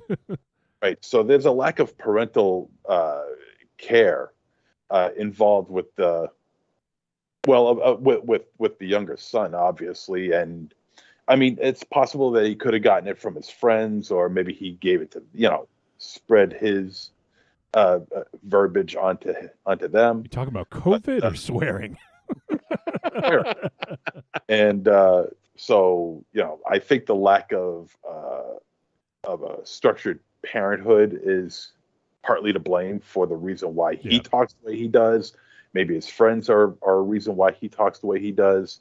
But I mean, there's a certain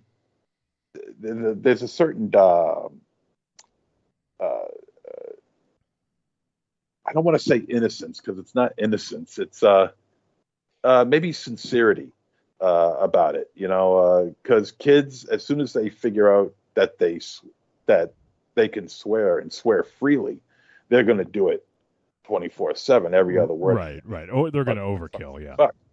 Yeah. Well, it becomes overkill. Yeah. The thing with this movie is the sister is the authority figure, and up until the introduction of the male that she has an interest in, she is 100% on board with these kids. Yeah. So she is, although she is in charge, she doesn't care about enforcing any of the rules.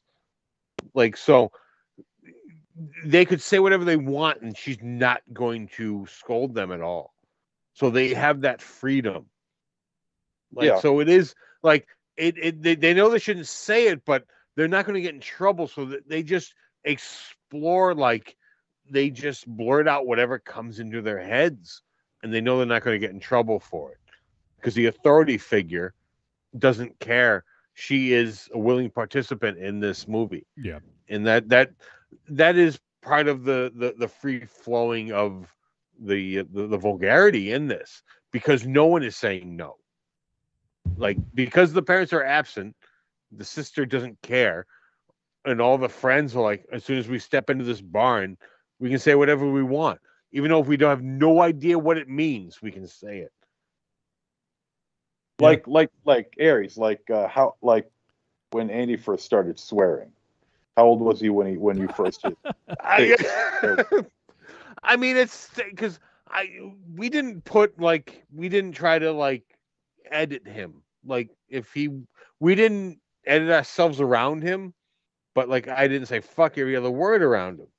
We just spoke organically, and we encouraged him to do the same, but around certain people, don't swear in school, don't swear at your boss type of thing. He swears, but he doesn't, it's not every other word, because there was an understanding. Because we didn't just every other word, he understood that it shouldn't be every other word. But a sibling that doesn't edit you, I mean, that's a weird thing. A sibling trying to parent you opposed to a parent trying to parent you. Those are two different things. Yeah. Oh, yeah. And we don't need to talk too much about the parents because they have a very brief role in this, but they literally show up when the kid when one of them broke his arm, and they basically are pissed and they're blaming the sister. It's all your fault, blah blah blah, and they're like, "Oh, we gotta go. Yeah, take care of everyone." You didn't even give him a ride home. You guys can ride your bikes home, right? You ride his bike with one hand, right? Yeah. No, you're good. Yeah. I mean, it was a caricature of absent parenting. Oh my God. Yeah, they were the worst of absentee parenting. What? Fuck you for doing your homework. You should have been parenting our child. Right. That was the gist of that. You should have been doing our job rather than your job. Right. Yeah. So, we don't even have to really mention much about it, but the parents are basically non-existent in this film. But I like that they referenced it so that we get that context of, okay, yeah, these kids have shitty parents who are never there. So it was good that we got that quick little glimpse, but we didn't need anything else because that's all we needed, just to know. Oh yeah. Well, they established exactly what they needed to do with those parents. So no one questioned why aren't these parents there. They 100% established why they're not there. Yeah. You could not have done a better job at an absentee parent than this movie. So for all you absentee parents out there, you get some. There you go. Yeah. Get some great advice. For those striving to be absentee parents, just watch this movie. So we don't really need to talk much about that. But when I saw the wrestling ring, I was like, "These fucking kids! How do they fucking get a wrestling ring?" And that's what I was thinking. Yeah. Who the fuck? When they walked into that barn, there was a ring there. I'm like, who gave him a ring? I was so fucking jealous. I was fucking jealous too. Yeah, there was. I mean, we could have made Skin the Cat many years ago if we had. Yeah, we have our wrestling movie we wanted to make, or a couple of them. But yeah, right. Skin the Cat was one of them. Skin the Cat. Well, that's a fucking great fucking title too, by the way. We shouldn't say. Yeah, let's edit that out. But there was a comment when the parents did come home, we got you the ring. What more do you want from us? They made a comment about. One thing that I am bummed about, as great as the, I'm not sure. As great as the absentee parents were. I shouldn't say great, but there was dialogue that was trying to put the sister over about her wrestling prowess. We never got a chance to see that in the ring. A little bit. We got to see it a little bit. We saw a little bit of it, but I will agree we got to that see her kick ass. That's all that mattered. Yeah, but not in a wrestling form, so I wouldn't say that. Well, no. During the videos, yeah, there was a little bit. It was enough to tease that she knew what she was doing. Oh, I know that. And that was more so. We got more of that than why can she handle a sword as well as she can? Right. I mean, that was about putting her over, but it was kind of like Chekhov's drop kick, right? She should have fucking. Okay, don't use that term as loosely as you do. Wolfie, just because, right? Yeah, I mean, just because we see something, and then it comes back, like, not everything has to be Chekhov's insert fucking thing here. Yeah, that is very specific because it is very specific. Otherwise, it is just general foreshadowing. But I was being specific where I think she should have. I wish she would have fucking like put fucking Billy in the fucking walls of fucking Jericho or some shit like that. Why? Because she knew how to do a handful of wrestling moves. Yeah, that are choreographed. It should have culminated. I think it should have culminated with her like putting him in a fucking like, you know. Well, I mean, I get what you're saying, but like as the film progresses, like that doesn't really matter too much anymore. You know? Yeah, and I don't know how to tell you this, but professional wrestling is choreographed. If the opponent doesn't want to go along with it, it's not going to happen. Unless you're Great Sasuke versus Dirt Bike Kid. That was that choreographed. Yeah. It's true, but like typically you don't book aliens. Or... Yeah. Well, hence her not using wrestling moves. Wolfie. What? Thank you. What are you thanking me for?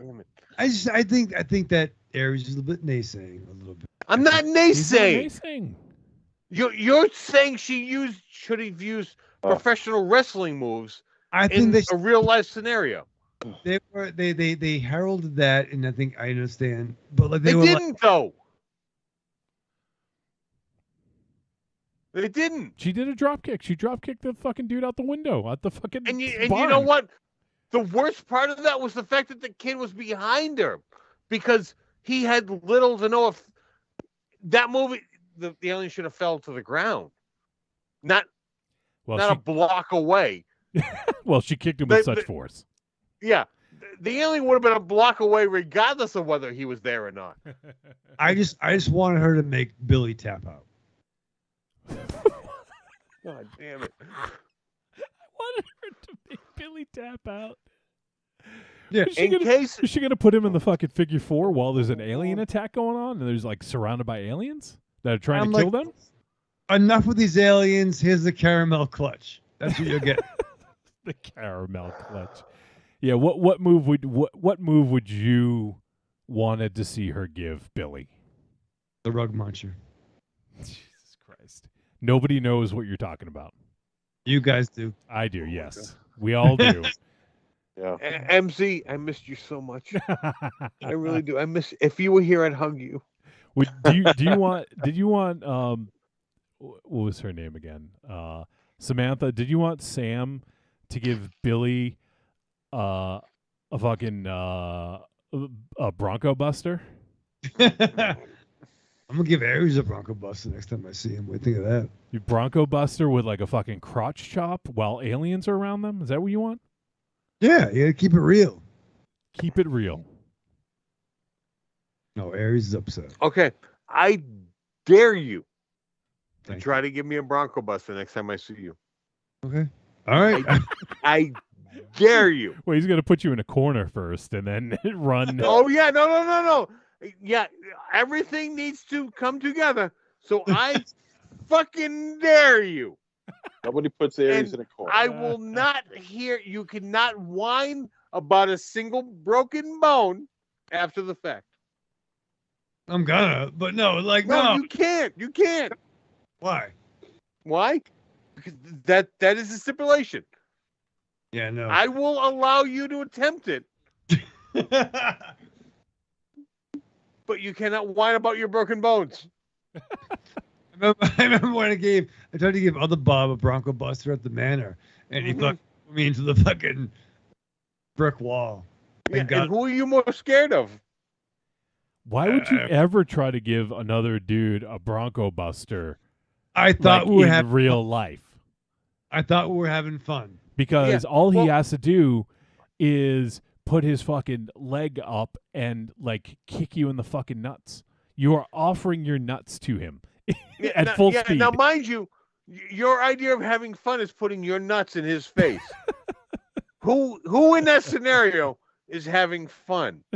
Well, first of all, Aries is called a party. Okay. Okay, by your definition, who in that scenario is having a party? Well, Bob didn't want that. Yeah, Bob didn't want the party, so it was all for your enjoyment. Did you want the party?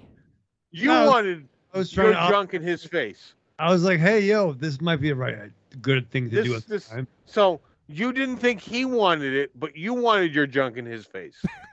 Jesus Christ. Didn't work out. Thank God I had my hands up, because that would have fucked up a lot of fucking dental work. I'll tell you that much.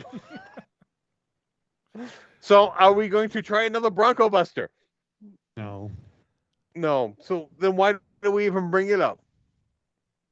I might. Maybe I'll surprise you. I have the feeling we're going to need to educate you in another year. Yeah, Shit.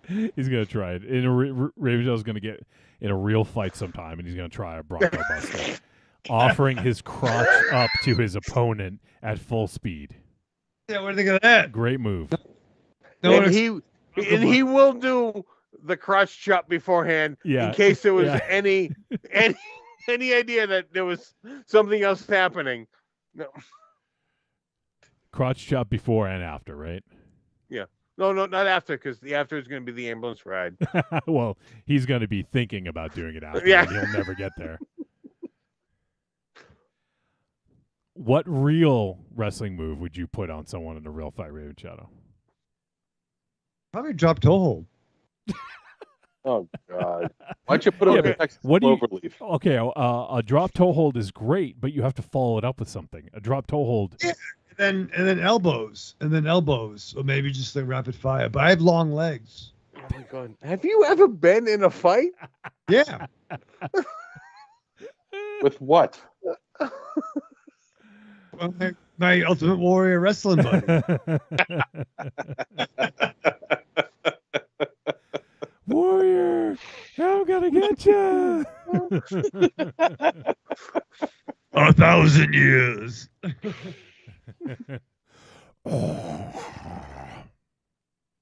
can't even fucking do the Warrior. Can't mimic that. All right. Well, anyways, Oh yeah, that's off topic. Okay, yeah. I would moving on. I would definitely give a rolling elbow in a real fight, though. I would definitely do one of those.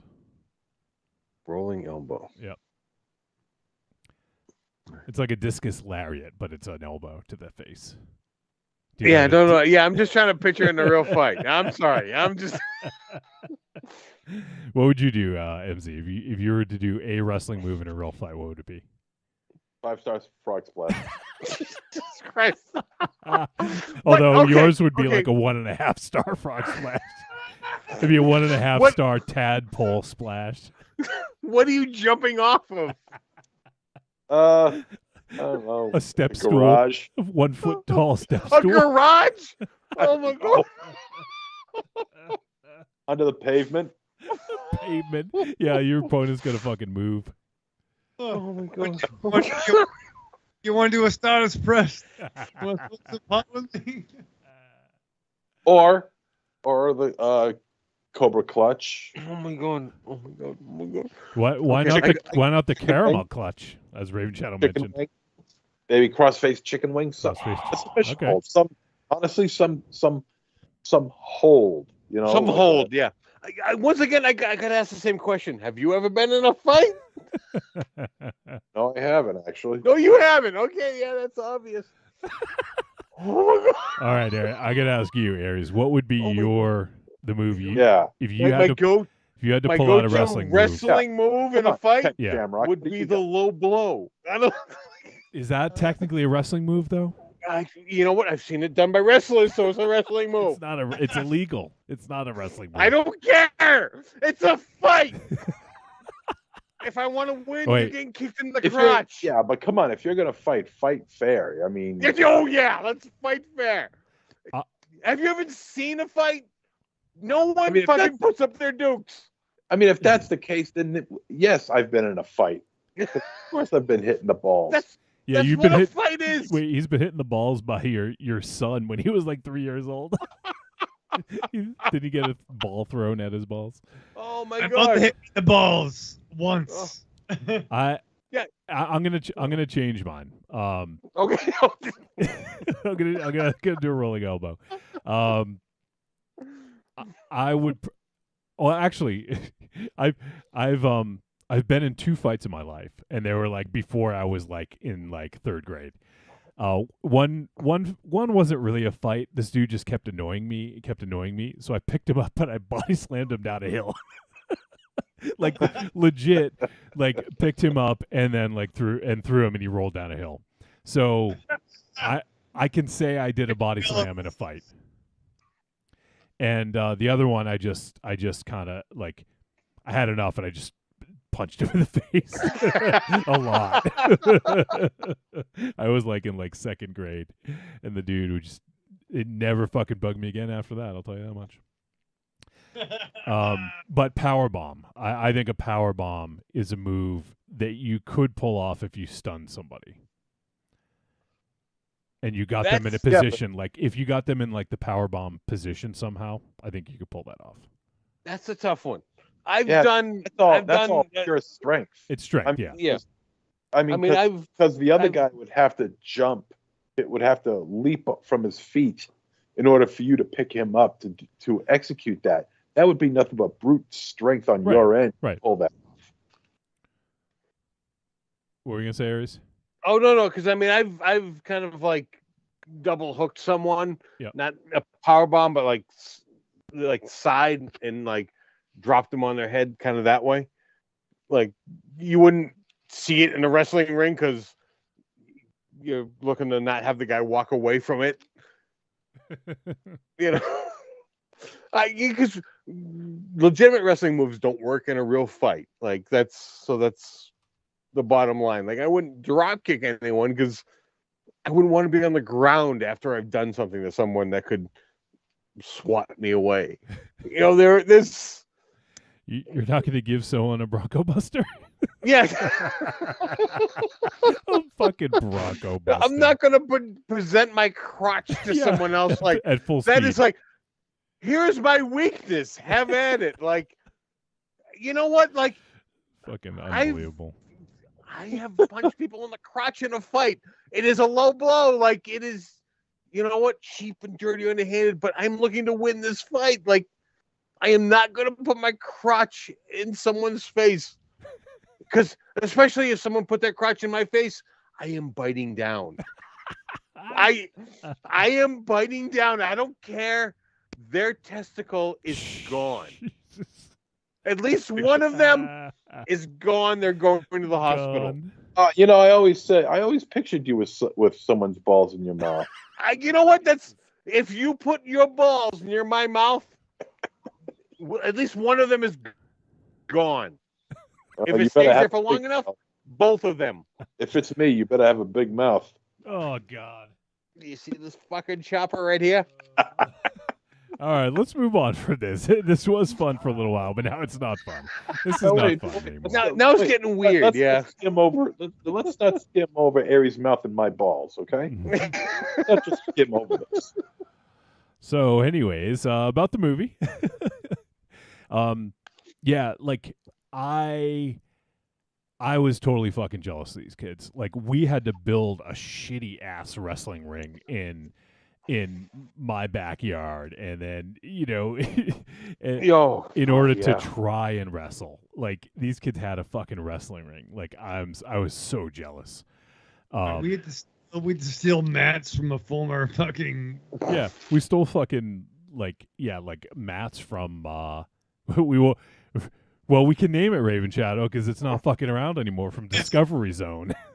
Bradley's. I think it's okay to mention it. We won't say which one, though. Statute of limitations. It definitely wasn't Shrewsbury. Oh, shit! Yeah, there's definitely not a Trader Joe's in that location right now. Oh man. Yeah. So yeah, we had to fucking like jury rig a wrestling ring, and it was not even like fucking close to an actual wrestling ring. But we had one, and we used it, and I also won't mention the fact that we were teens to early 20s when we did this, where these kids were like 9, 10, 11, 12, something like that. I feel we were mid-20s, just saying. No.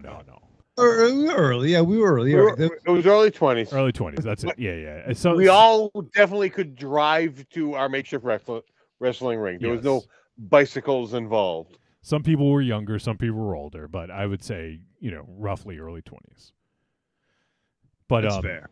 But yeah, I mean these kids had, I mean, if you're going to have absentee parents, I guess this is like the best way to do it, where you could have like pretty much almost anything you want.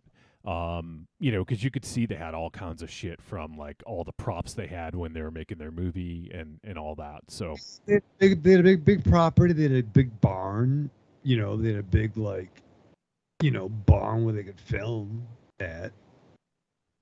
That's the thing. Yeah. Well, the barn, they commented that they thought it was abandoned. So that obviously was just something they found. But no, I thought that was on the property. It was on, it was their part of their property, I think. Yeah. I heard the comment that I thought this was abandoned. Yeah, and that was there was a Billy. big deal made of how far they had to travel for help. But I think that was the douchebags who were encroaching on their land. Yeah. So, I got the feeling it was publicly known about this, but it was abandoned. Well, I don't know. I don't think we need to split hairs on this. I don't know. Okay, yeah, I'm sorry. Yeah, that's all right. I thought it was on their property. I do remember Billy saying that they thought it was abandoned or something. But regardless, they, and I feel like they did a good job of setting this up, because we have Sam, who is just taking care of her brother and his friends and doesn't really get to sort of act her own age. Like, it's awesome that she hangs out with them and is making the movies with them and stuff like that. But, but for her, she doesn't really get to experience the life of a teenager. And that's when, go ahead, Richard. Now, one thing with her, I thought maybe she probably influenced her brother. Like, I'm not sure what she had to maybe at least been. Yeah, well, she had, sophomore, that poster. That poster of the wrestler Valora, I think it was, or something like that.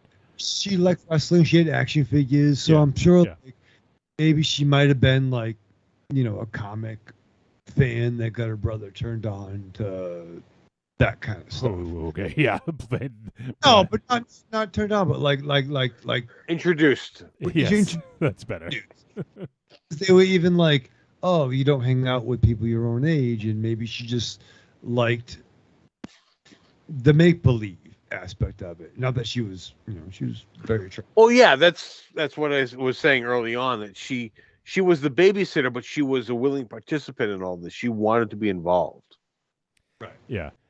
Because you know what, she actually didn't think of herself in, because she was the word, you really think I'm pretty, as she spoke later on, because she did think of herself as, not an attractive person. Right. She probably didn't even get much time to think about like boys and and all that. Oh right? yeah, because she was always thrust upon her younger sibling.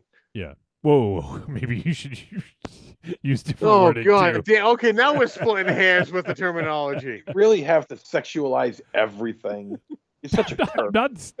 not saying this is thrust on, like Ravenshaw's talking about turning on a little brother. It's like it could be misconstrued. So, Casual Noob Saibot asks a very good question, and I'm hoping one of you guys can do this for him. He says, "Can one of you use action figures to demonstrate what a Bronco Buster is for someone who is not adept in wrestling moves?" Raven Shadow. Raven Shadow. Okay. No, he's taking the headphones off. He's going to get his X-Pac and he's got his another X-Pac wrestler. figures all over the room. Raven Shadow, do it close to the camera. I'm curious as to who the opponent is going to be. Who is he going to select as the opponent? Okay. Raven Shadow, do it closer to the camera. Come up a little closer. I can't tell who Okay, the yeah. opponent is. Okay. Yeah, we can see you and the action figures. Okay. Wait, you got to show the setup. This is while Kermit is sitting down, Yes, laying against a turnbuckle. Okay, so we'll describe it. Kermit is laying in the corner of the wrestling ring and laying on the mat with leaning his back against the turnbuckles. Against the lowest turnbuckle. Yes, the lowest turnbuckle. So he's kind of slumped down. Now, in this case, X-Pac is across the other side, the other corner of the ring. And he does a crotch chop, and he runs full speed at Kermit. And he jumps into the air with his legs spread and basically puts his crotch right in Kermit's face and bounces up and down like a bronco. Is that a good description? Hey, noob, just go onto YouTube and put in X-Pac Bronco Buster, and you'll get all the information you need. Well, I think letting Raven Shadow act this out is worth it. Anyone who's not watching this, I don't know. Please, watch this. I don't know. I think it's good therapy for Raven Shadow, and that's about it. But you know what? We need to encourage people to dive deeper into Trick or Treat Radio. We need to give them more reasons to watch rather than just listen. Because you know what? Our pretty faces aren't enough to get people to watch. That was the most excitement that Raven Shadow's ever had in his life. He has demonstrating a Bronco Buster. He has a giant boulder with a cheeseburger on the end of it. A cheeseburger? How'd that get there? Kind of a Dennis Leary reference. Oh, okay. I'm so hungry right now. It's better than something else you could have said. How was that, Raven Shadow? How was that for you? That was fun. Yeah. How'd that look? I totally had the X-Pac model I bought at Toys R Us back in 1998. I hope Marion makes a gift. That's all I gotta say. Now I kept on hearing Kermit. Was it Kermit? Who else was it? X-Pac and it was actually technically I think it was Robin, because that was what he felt like. Robin. Well, okay. It's technically a Kermit, but we did call him Robin, I think. And Raven Shadow knocked him off. And he's out. Okay. Yeah, he knocked Kermit / Robin. Oh. So there you go, Noob Saibot. Hopefully you enjoyed that. He says that's the most dangerous move to the Bronco. Yeah. Bronco Buster's the stupidest fucking move to do in a fight. In a fight, in a legitimate fight, absolutely not. And didn't he actually tear his asshole? He did. Doing that once? Yes. Yeah, and that's more than once. More than once. That's the real serious fucking thing. Yeah, I understand it's a real serious thing. I would never want to tear my asshole.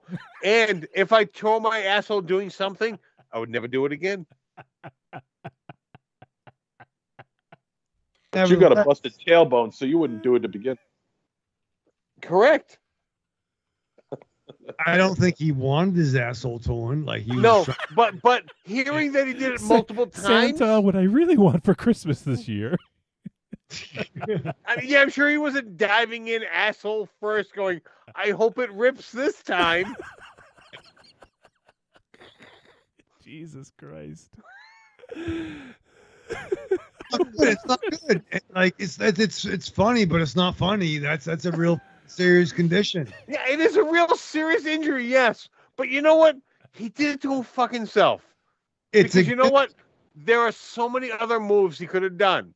Rather than, I will leap asshole first towards someone's face. Or maybe the safety precautions could have been in place and the turnbuckle wasn't fucking damaged. Maybe they could. It wasn't the turnbuckle. No. What he called OSHA? No. The buckle was.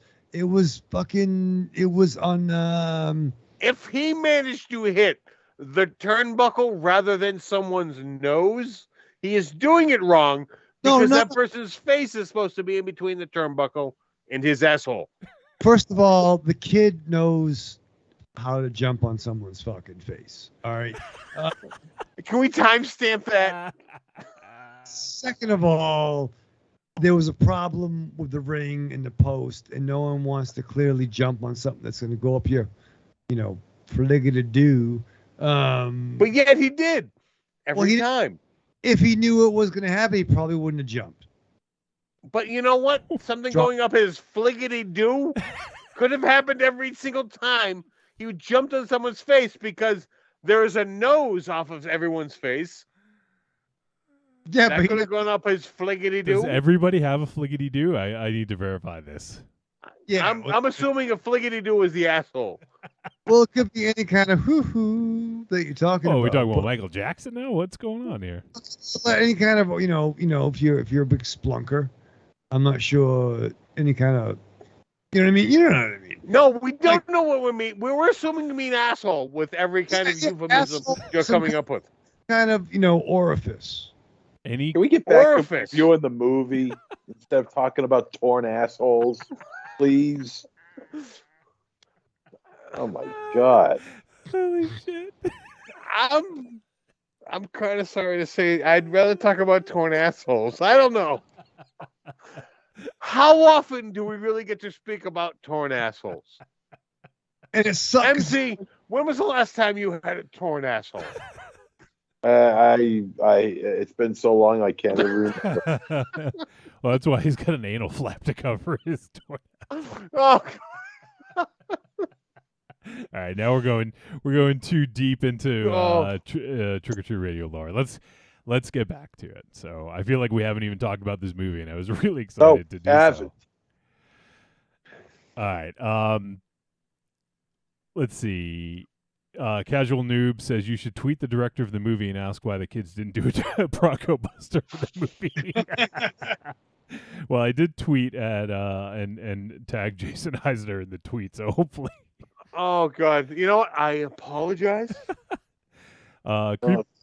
Creepy Girl tunes in and says Aries is back. Woohoo! Let the arguments commence. Well, hey, I'm more than angry arguments. Although I haven't proved that yet, but I am more than arguments. I am more than arguments. Can we tag Sean Maltman?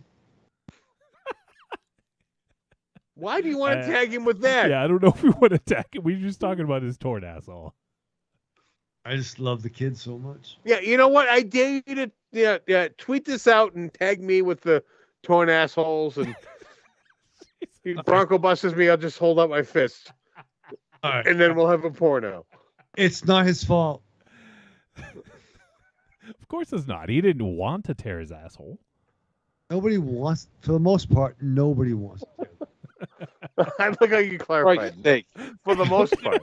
MZ is like, I'm fucking out of here. Well, this was a mistake. Movie. Let's go. MZ, you miss me? You know what else I got a bit of a vibe from on this? Not a vibe, but it kind of harkened back to Invaders from Mars. I got like a little bit of that, the remake in the 80s. And also, I mean, they wouldn't know about it, I would imagine, but Jared Blinkhorn's little film there.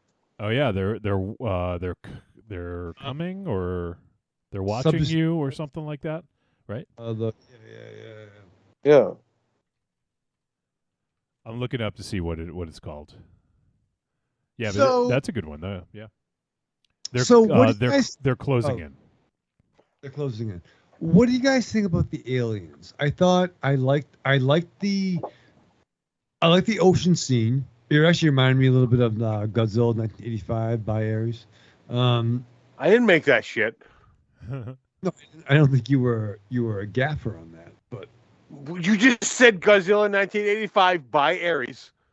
no, I said no, Godzilla 85, and then I said by Ares because you went to walk away. I'm still here, and you need to pause. Otherwise, you're implying I made that piece of shit. All I see is a floating hand. Yeah. Well, you know what? Every now and again, I need to get up and walk around. For his This broken is not tail, new. for his torn My asshole. cracked tailbone. He needs I to air out apologize. he needs to air out that torn asshole. Okay. Yes. Regarding the way the aliens looked, I was kind of disappointed in them. They looked a lot like Mac from Mac and Me, only with darker eyes. Yeah, they did. No, only with dark eyes. Only with dark eyes and a dark mouth. That's it. I Otherwise, was- they you know kind of what? looked a little bit like Mac and Me. So the mouth. I was thinking that with the mouth, and you know what? And being the sick and twisted fuck I am, I was like, wow, I could put my dick in that. For Christ. Aries comes back, and now we get like the dirtiest episode ever. Like no one else was thinking that. It's No, fucking around never. dark hole. I did not think that at all. God damn it! No. Come on. Who the No? hell would? They're Me, trying to kill. apparently. They're trying to kill you. Well, nah, I wasn't in the movie. I was watching the movie, and it's like it's a nice round hole. Oh my god! Let me put my square peg. Square peg, meet round hole.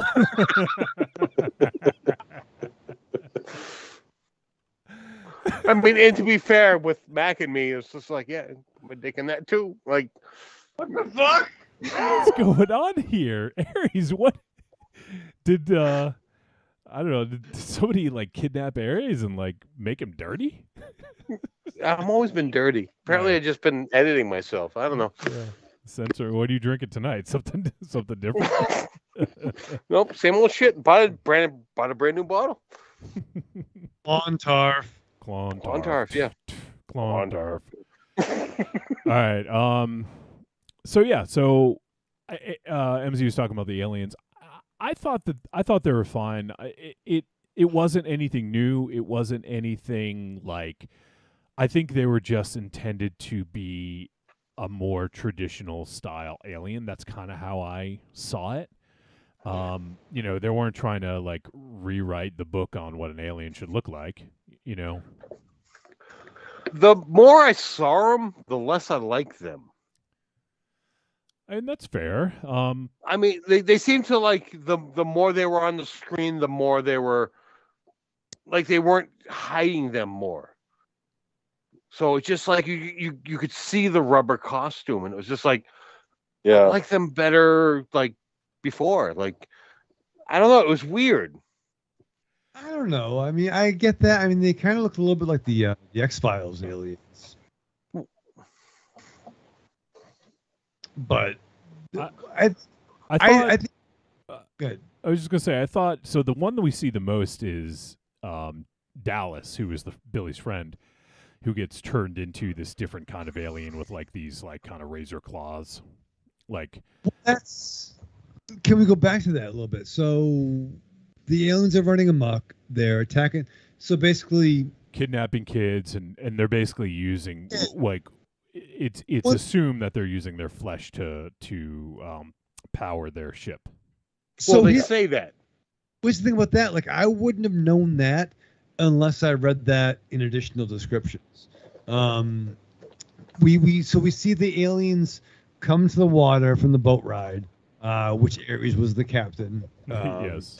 Yeah, I was waiting for you to say that one. Yep. And then there's the beautiful lovely with her younger brothers. Douchebag kids show up. The dude Billy, who's a douche, but the sister is an affinity for, and they want to throw a party, and the rave happens, and aliens descend upon the party.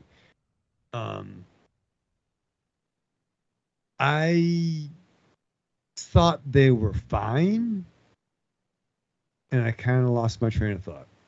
We're talking about the aliens and what they look like. And then we talked about Dallas, who got turned into an alien. Was it that scene you were going to talk about? So like when they started like kidnapping people, they brought a lot of the main cast to like torture chamber, and they had the one chick, the hot chick with the red hair. She gets melted. Like the whole gimmick of them using bodies to power their ship. I wouldn't have gotten that if I didn't read that in descriptions or we didn't talk about it now. They say it in the movie though. Yeah, they say it. Yeah, they mention it in the movie, but if that line was never said, you'd never know. Right. Right. It's kind of like G.I. Joe the movie. Duke's okay. Like yeah, I mean, I got the feeling they were, it was more of a fly thing where it was they were being turned into food somehow. And that's kind of too like why did their alien vomit create different abilities? So like we saw their one vomit melted the cheek. Okay, you're assuming that what was dumped on the woman was vomit. But whatever the liquid was, I Okay, mean, but you're dealing with two different liquids to do two different things. so fair. So there was the red liquid that melted her like the villain from Raiders of the Lost Ark. And then there was the other vomit that made one dude a mutant who looked a cross between Banaka from Baraka. Banaka. Banaka Blast. He's the spray you put in your mouth. Yeah, Raven Chow used to carry that around with him all the time, I'm sure. Banaka. Hey, she's the Baraka's Demo. She's into Banaka's Dino. Baraka's Dino.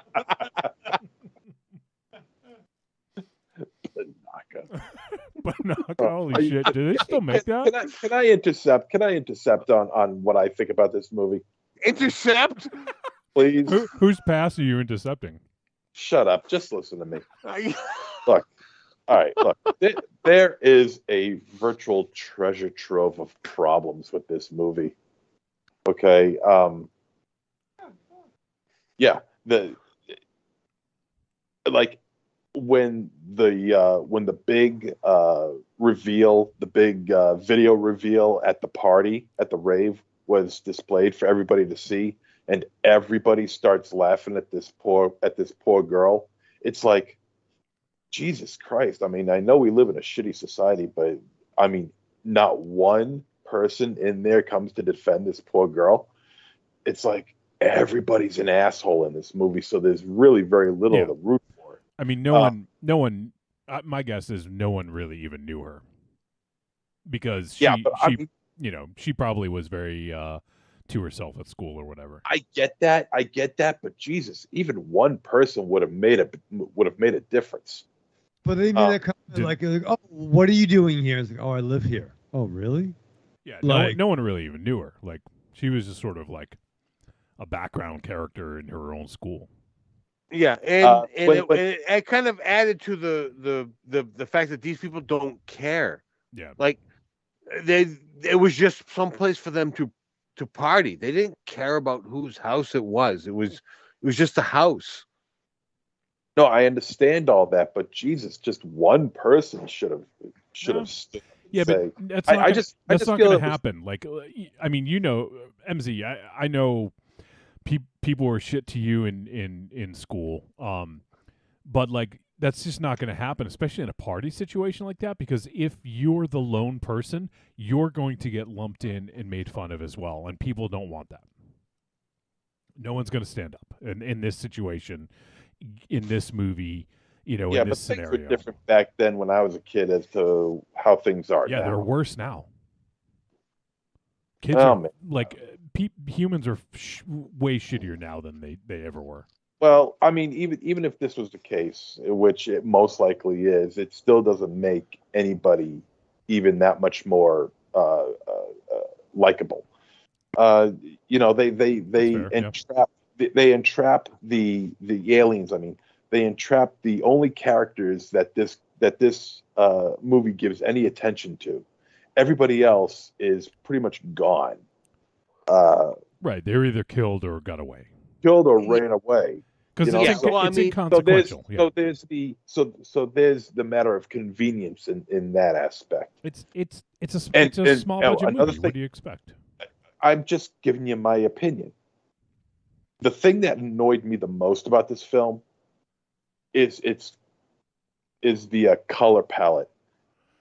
My God, if there wasn't orange and blue, it was orange or blue. And it was, I don't know if it's a wink and a nod and a nudge to all the action films and sci-fi film posters of say the past 20, 25 years that show orange and blue. The teal and orange kind of deal. Yeah. Which I mean, after a while, it was just nauseating. I mean, come on, pick a fucking color and stop. Pick a different color. Stop with the blue. Stop with the orange. Everything was blue and orange. It was nauseating. The score was very good. I will give props to the score. And also, the title of this film is a complete misnomer. There's no reason this movie should be called Kids versus Aliens. It's a great title. I love that title, and it sounds like a title for a film that should just have everything that we should like, or at least I should like. But there are no kids versus aliens. All the kids do is run away from the aliens and battle the human monster, Billy, I think his name is, while the older sister is the one who battles the aliens. Yeah, she's a kid though. So Yeah, she's a kid. all right. So why isn't it called Kid versus Alien? Because that's because stupid. Because they're all involved in it, Yeah, and at the end, it is but an nobody all is, for but against the only, them. Wait, but the only one that's versus the alien is the older sister. No, what is that? no, no, no, no, no, no, no, no, no, no, Yeah, no, yeah, wait, yeah, wait, yeah, wait, wait, yeah, wait, yeah, wait, yeah. no, wait. Just because the kids don't put up as good of a fight as the sister doesn't mean they're not fighting. As good and of it is fight. a They didn't put up versus. any fight. What fight? They is did. it? They were They're fighting. fighting for They their just lives. were losing. No. Yes. No. Even the most minimal resistance is a versus. No. Yes. They didn't. They did. Battle anything. All they did was run away. No, all they did was run and away. when they were No, they were captured, captured. they tried yeah, to and they fight. tried to They fight. tried to Yeah. resist. Even the most minimal resistance is a versus. No. Yes. No. When By definition, yes. If I see a title, Kids versus Aliens, I want Kids versus Aliens, like Rocky versus Apollo. You got Rocky versus Apollo, not Rocky versus a turnbuckle. Okay, you got Rocky versus Apollo. But how did Rocky versus get on the Alien, turnbuckle? and he didn't- Because that Apollo put didn't him on the deliver. turnbuckle. It Bronco didn't Buster. deliver. That didn't deliver. Now That movie did not deliver. because of your definition of child and versus is why you're having an issue with the title. Because she is a child and these kids did resist. There is a versus. Yes, and there is a lot of point. There was a child choking out. Like it was a lot of verses going on in this. No. It was only the kids, the 11-year-olds. They were only versus Billy. He was a bigger threat to them than those aliens ever were. But you know what? To them, he was an alien. Oh, don't even try that. Why? Why Don't not? even. Why not? How is he viewed as an alien from the kids? He was What, 'cause he's a foreign from bully? them. He's a Because bully? he was foreign from them. No, I don't buy that at all. That's not? reaching. Why not? That's reaching. That's not reaching. It's not. I mean, it's not reaching. It's. I think it makes. Oh, I think no. it makes sense. No, it doesn't make any sense. No. You're not going to tell me that Billy is an alien, all right? You're not going to get Them he is. Right. To them he is. To these kids, he could be considered one. Yes. No, he's not. No. But the fact that you're having trouble finding the alien in this movie backs up my argument. I have no problem finding the alien in this movie. There was several. But the kid versus the aliens. Kids versus aliens never happened. But because you're thinking of aliens as space invaders. It's not kids versus space invaders. It's I don't kids think versus you're- aliens, which is foreign. And what's so foreign about Billy? It could be kids versus aliens, and it could be battling a Mexican. What's so foreign about Billy? He is. Because he's He's a different cool than kid. them. He's one of the cool kids, and they're not. Oh God, are you kidding me? No. Yeah. I mean, you asked. Like No. I think we all. I don't know about it, Raven Shadow, but Aries and I agree on this. You two are full of shit. You two No, are. we're not full of shit because this is what movies do. You know what? There is text and then there is subtext. No. This movie is not smart enough to no. have. This movie's not smart enough to have subtext. Maybe you're not smart enough to see the subtext. No, because there is no subtext. You lunatic. Because you can't see it. I see a group of aliens coming down. You see a group of outer space individuals coming down. Oh God, are we actually using euphemisms here?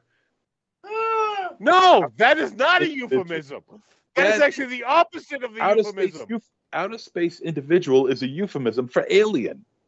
So alien would be a euphemism for outer space individual. No. An unidentified alien individual. Because alien could mean someone coming from a different country. For saying what you just said.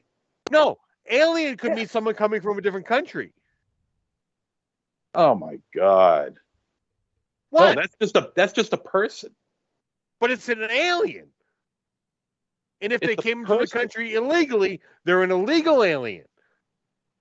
So you're saying people from another country is an alien, but people that are not from this planet are not aliens. No, I didn't say that.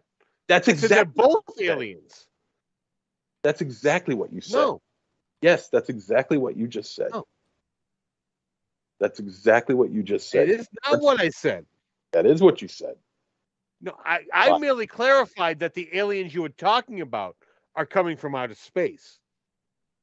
That's true. Yes. Yeah, but they're not the only type of alien that exists. Oh, you mean as a whole, not just in this film you're talking about. I'm sorry. Did I black out for a minute? I think you did. Or a half hour? The term alien can be portrayed very vastly. And I believe in some regards it is in this movie. But I think MZ is talking about the beyond the. So let me just clarify what I think. I think maybe please try. MZ is being too literal with the term. Like one of the definitions of one of the definitions of alien is, I'm reading this right from Merriam-Webster's dictionary, differing in nature or character, typically to the point of incompatibility.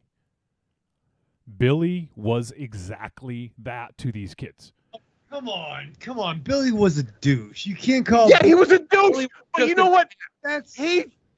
Wolfie Billy just was read just the an ass. dictionary. He's not an alien. My God, you can't classify him as an alien. He's just being a dick. Wait. He just read the definition. Yeah. And it's so filthy. Yeah. God. So let me say this. So according to the kids in this, the 4 kids that were making the movie, there's the 3 friends and the sister. Let's take the sister out of it because she eventually liked Billy. But these 3 young kids, would Billy be considered an alien to them if the definition was differing in nature or character, typically to the point of incompatibility? Billy was not compatible with them. Therefore, that fits the definition. I'm not. So if you're saying that you're incompatible with someone, they're an alien. No. That's ridiculous. MZ, do you understand that some words have multiple meanings? We're not talking about extraterrestrial. I'm just going by what you said. Yeah.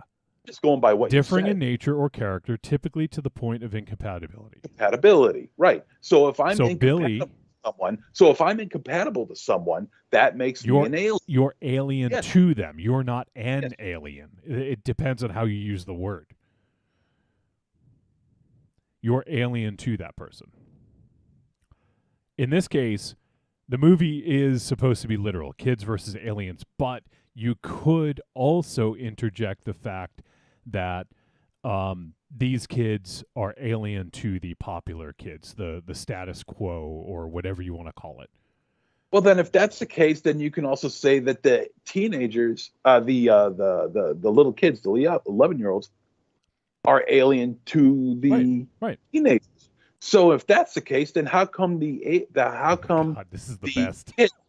How come the little kids, are treated as the victims while the older kids are treated as the because the film is from their perspective. Yeah, it's because their perspective. Otherwise, they're the aliens versus Martians, right? But it's whatever they're supposed to be. But the teenagers are still considered kids. So it could go both ways, right? And if that's the case, there's a lot of different interpretations. And if that's the case, then you don't even need the outer space aliens at all. Correct. For any of this. Correct.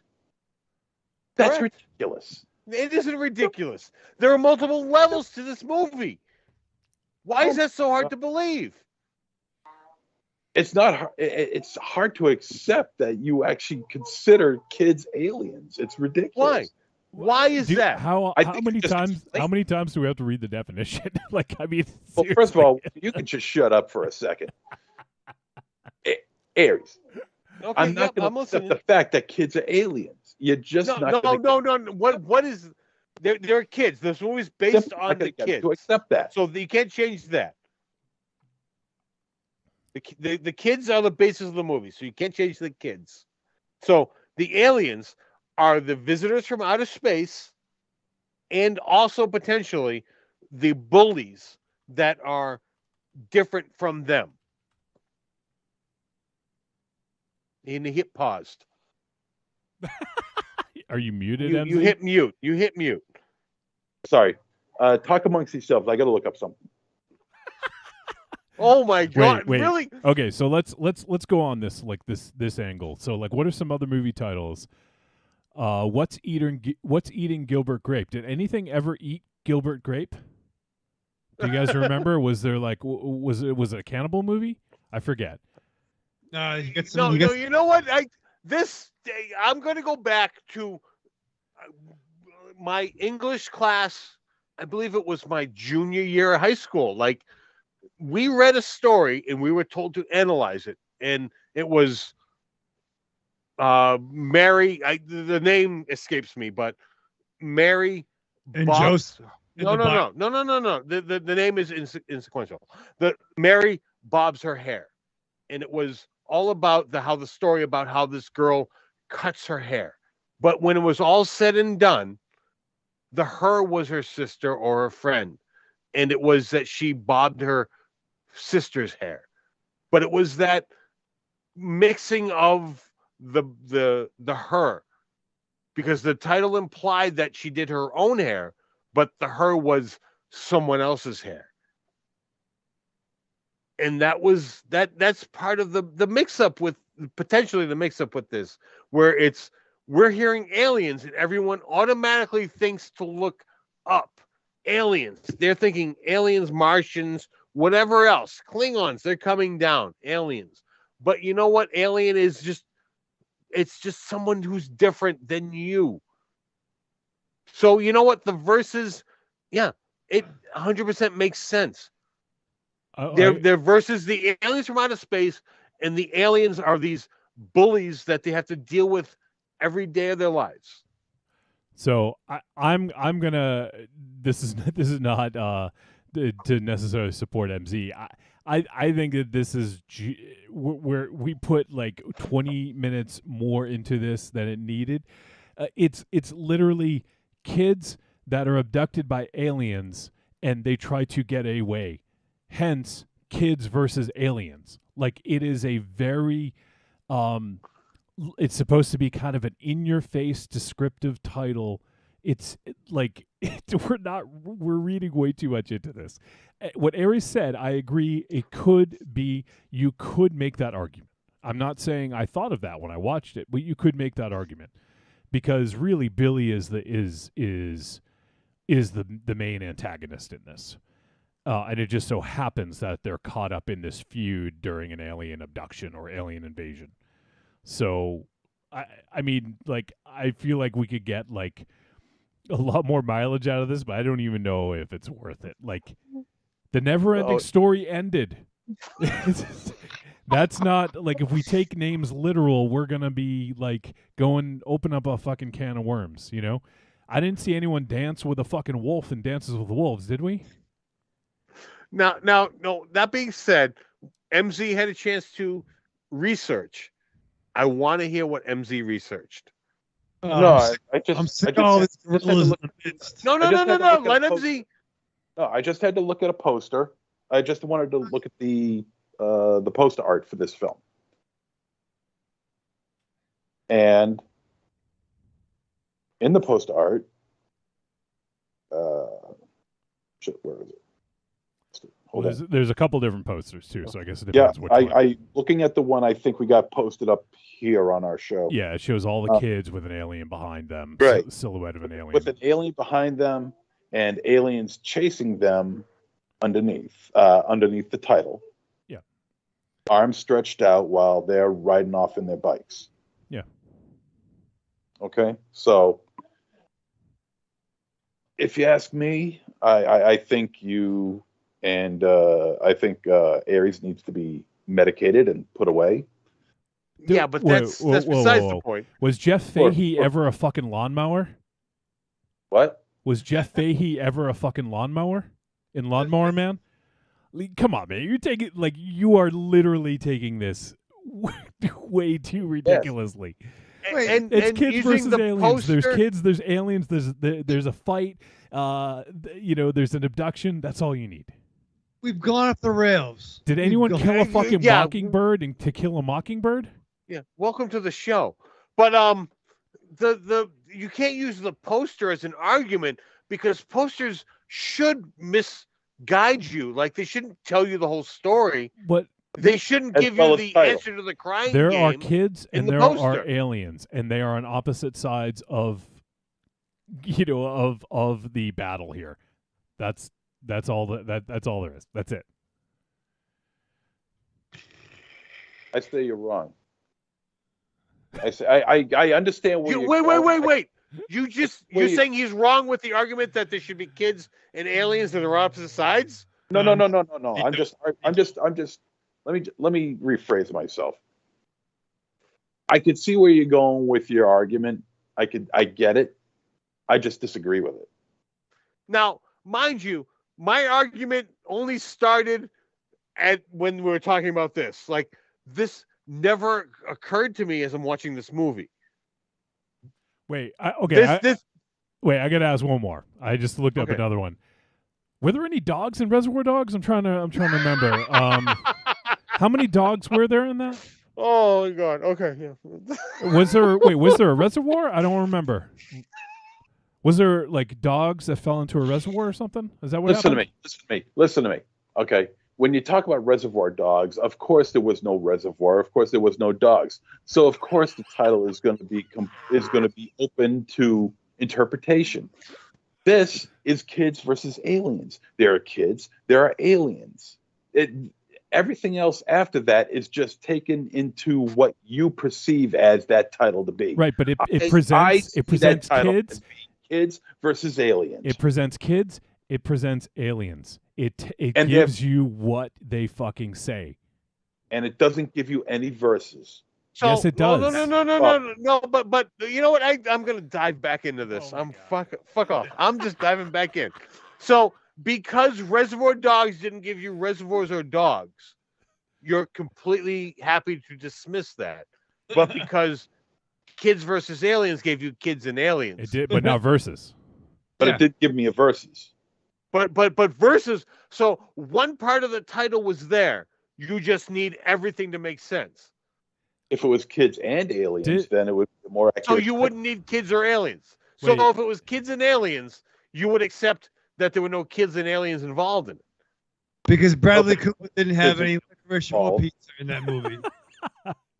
Wait, did was there any Candyman is about a movie with a guy who goes and hands out candy on Halloween, right? Am I remembering that one correctly? Was there any Muppets in the Muppet movie? Was there any Muppets in the Muppet movie? Yeah, I think there were. Yeah. What? Yeah. Oh, but there's no movie. But there's no movie. Yeah, I think there were. Was there an Elm Street? Yeah, I think there was. Two could play that game, Wolfie. No, you're playing a completely different game. No, I'm not. Yeah. It's like you're playing checkers and I'm playing chess. Yeah, okay, Laser Man, whatever you say. You're literally calling out movies that have that are literal like Elm Street. I know, yes. ain't that a bitch? Does he think he one up me? Is that does he think he just won? Because you're doing the opposite. That doesn't make any sense. It makes perfect sense. Okay. Nightmare on Elm Street. Jason Takes Manhattan. Where did he take it? Well, he became the mayor. No, he became the mayor and he ran the city. That's what happened, right? Oh yeah. He took it on a nice date. Took it out for dinner. Nice wine and cheese evening. Oh man. How long you want to do this, MZ? We could do this for as long as you want. How long? At what point in the movie did the water ship go down? Was that like halfway through? Third act, maybe? The rabbit showed up. Shut up, Shadow. Consider it a miracle you actually watched the right film. I'm trying to help. I've been trying. God. Oh, Terry Gilliam.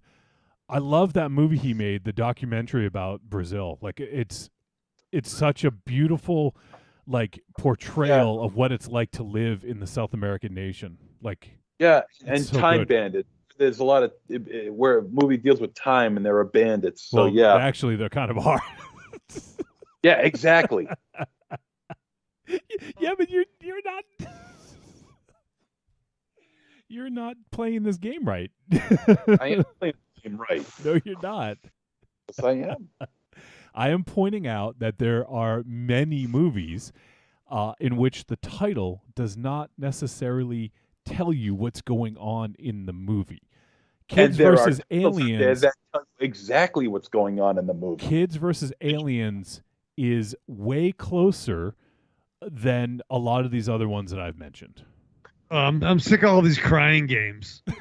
Well, there was a maybe it wasn't a game, but there's a lot of crying in the crying game. There was a reason to cry in that one, yeah. Yeah, and exactly in Time Bandits, how did they steal the time? They had the map. They had the map. Ultimate from the what was it? The Ultimate Warrior. The Ultimate Big. Yeah, but it wasn't map bandits. It was time bandits. Yes, they stole time. How did they steal time? They didn't steal any time. They stole a map. Well, no, I don't mean they. I didn't. Let me rephrase. They stole a map that allowed them to jump through time. Exactly. Yeah. So there weren't time bandits. There were a map bandit. Wait, Creepy Girl is coming to MZ's defense, I think. Yeah, let me read this. I got to hear this. Reaching too far with that alien stuff. All MZ wants to say is the title was misleading to him. That is his opinion, so stop attacking him. I totally see his point.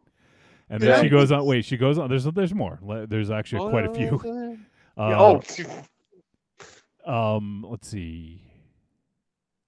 I think it's mistyped. It says Wade from her out to simple thing. The title was misleading to desert starting a gang up on them. I don't know. She says, or when Ares drinks too much, kind of. She says, oh my God, ignore everything I wrote. I was trying to say, when Ares drinks too much, he starts to sound like Daffy Duck. Ares, here's a secret. Ares always drinks too much.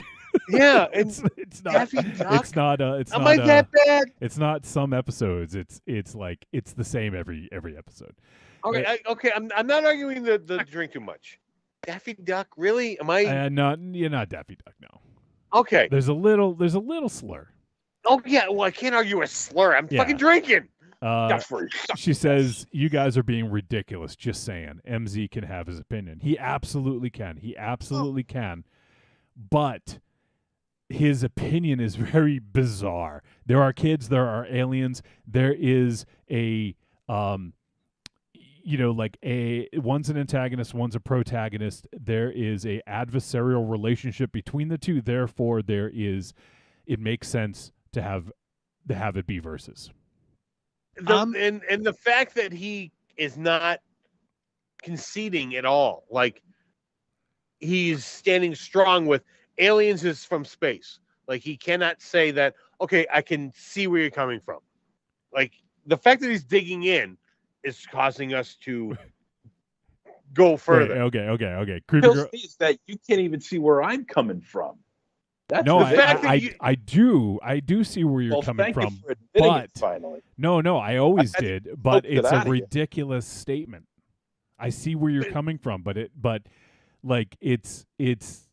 we've named so many other movies that have had way more non-literal titles. So have I. Yours are literal. You're doing the opposite. Yeah, exactly. So you can't say "so have title. I" because I said non-literal. This is a literal title as far as I'm concerned. I don't buy into Billy being an alien because he has a disconnection. He is with not he is not the alien in the title. There could be some subtext that he could be, but he is not the alien. The fucking Martians, the aliens that are attacking and abducting kids, are the aliens in the title. Exactly. All right, but the sister is That's what a MZ child. was saying all along. The sister in this movie is a child, and she is oh my god attacking the aliens. All right, I'm cutting this off. I'm going to read the rest of the chat. Casual Noob Cybot says no one makes MZ bleed his own blood. Nobody. Creepy Girl also says stop being mean. Cowboys versus aliens. How about that? Actually, I didn't see it, so I don't know. She says Alien versus Predator. Yes, that's a literal title. You get exactly what it says. Monsters versus aliens, and then Kramer versus Kramer. Exactly. The thing is, MZ was saying that this is a non-literal title, so I read other non-literal titles. Reading literal titles does not make the argument that he made. The end. I don't even Did we talk about this movie at all? Oh my god, I don't even remember. All right. Well, we've literally spent almost 2 hours. We've talked about this movie longer than the runtime of the movie, and we didn't talk about the movie. Thanks, MZ. No, not that was only the last like 20 minutes. No, I'm trying to push things along. All you guys are talking about foreign assholes. Okay? Foreign assholes? I'm trying to talk about my own asshole. Tearing assholes. Foreign assholes, not foreign assholes. All right, let's. We gotta just do the verdict. I mean, oh goddamn. Trick or treat, baby. I wonder if people would say you're a trick or a treat. Trick or treat, motherfucker. All right, it is verdict time. We're gonna let you know whether Kids versus Aliens was a literal title. I mean, whether Kids versus Aliens was a trick or a treat, and any final thoughts we may have. And let's start with the Raven Shot. I feel like you didn't say anything really, or at least not in the last 30 minutes. There's a lot going on. I think overall, I do support Monster Zero. I think I know for the most part what he was trying to say. And I'm team. I think I'm team MZ on this one. Then you're wise to keep your mouth shut. Why? Do you know why? It's a lot's happened. I'm not even sure. I don't even know. I knew 45 minutes ago. You're just confused. I am a little confused. I am confused, but like this was exciting. I like the set pieces. I like the gimmick that the kids make movies. I like they have a little naughty leaning older sister that might do some bad things. What? What? Listen. That's but the aliens. There's a certain alien that she. We just talked about non-literal versus literal movie titles, and now you're making a leap of intuition of like she's gonna do bad things. Right. You guys are going all literal. I'm getting more metaphysical. That's what I'm doing. Oh, yeah. But I am. But like, this is an Aries hush. I like that there were kids in problems. Kids were in struggles, and sometimes kids die. You know what I mean? Maybe. You don't know. But sometimes kids gotta go. And there's sacrifices that gotta happen. And it was a sense of drama. And there were problems. It's fucking ridiculous. He doesn't know what he's talking about now. All of a sudden. Did you watch this movie? No, he did. He watched this one. I'm just fucking with you. The fucking armor and the fucking. Oh my god! You watched the fucking movie. You don't need to prove it by just like fucking word salad, okay? Word salad. Oh god, Jesus! Oh my god! You taught him a term. Yeah. Raven doesn't like salad. I feel like that's a good new band name. We are word salad. I guarantee we're gonna hear that in the next couple of weeks in some review. Word salad. You can tell you might hear it next week. But no, so I think I am Team MZ, and I would give this a tepid treat. It's not Psycho Gorman. It's not Monster Squad. No, it's not. I'm telling you. It's not touting as like the next Psycho Gorman. And why do you need to say Team MZ? Yeah. I think I'm with. I know what MZ's. I'm with. I like the cattails are really fucking me up. But overall, cattails. Woo! All the cattails. Oh my god. Yeah, but like overall, I think I'm with MZ. This kid's got problems. They swore. And some kids died. Goodbye, fairies. I am here. At least he I'm doesn't leave listening. the show. You fucking leave the show when you get up. I can hear you with but my we head. can't hear you. You want to hear me pissing? No, we don't want to hear you pissing. But you know what? Like, I can disappear from people's view and still talk. Yeah. Most people listen to the podcast. They don't know, really care to see us.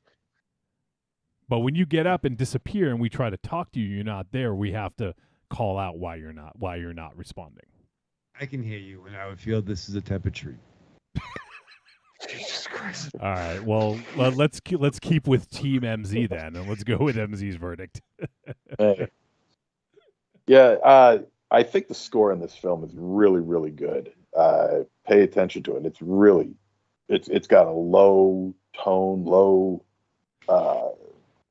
feeling about it. It's just very ominous. By the way, let me just call out real quick, MZ. Sorry to interrupt you. The score is done by Andrew Gordon McPherson. So just since you're talking it up, I wanted to mention his name. Yeah, big props to him. It was really good. And I will also say it's probably the best thing about the film. The color palette I've talked about is just horrendous. The acting is not very good at all, especially from the one who played Dallas. Is that his name? The one with the glasses? Yeah, the one that gets turned. Yeah. Yeah. That looked good too. I will say he looked pretty awesome. He looked like Banaka, and but his acting is terrible. It is terrible. I don't know what he's done before or since, but oh boy, he was really bad. The costumes, the alien costumes, look like something out of Mac and Me. This is the only thing he's done, by the way, Dallas. It is? Yeah. Okay. Well, he can only go. There's nowhere to go for him but up. So let's see if we can kick it up a notch, kid. And of course, how I feel about the title, and it's not. There's very little blood involved. At times it feels very mean spirited.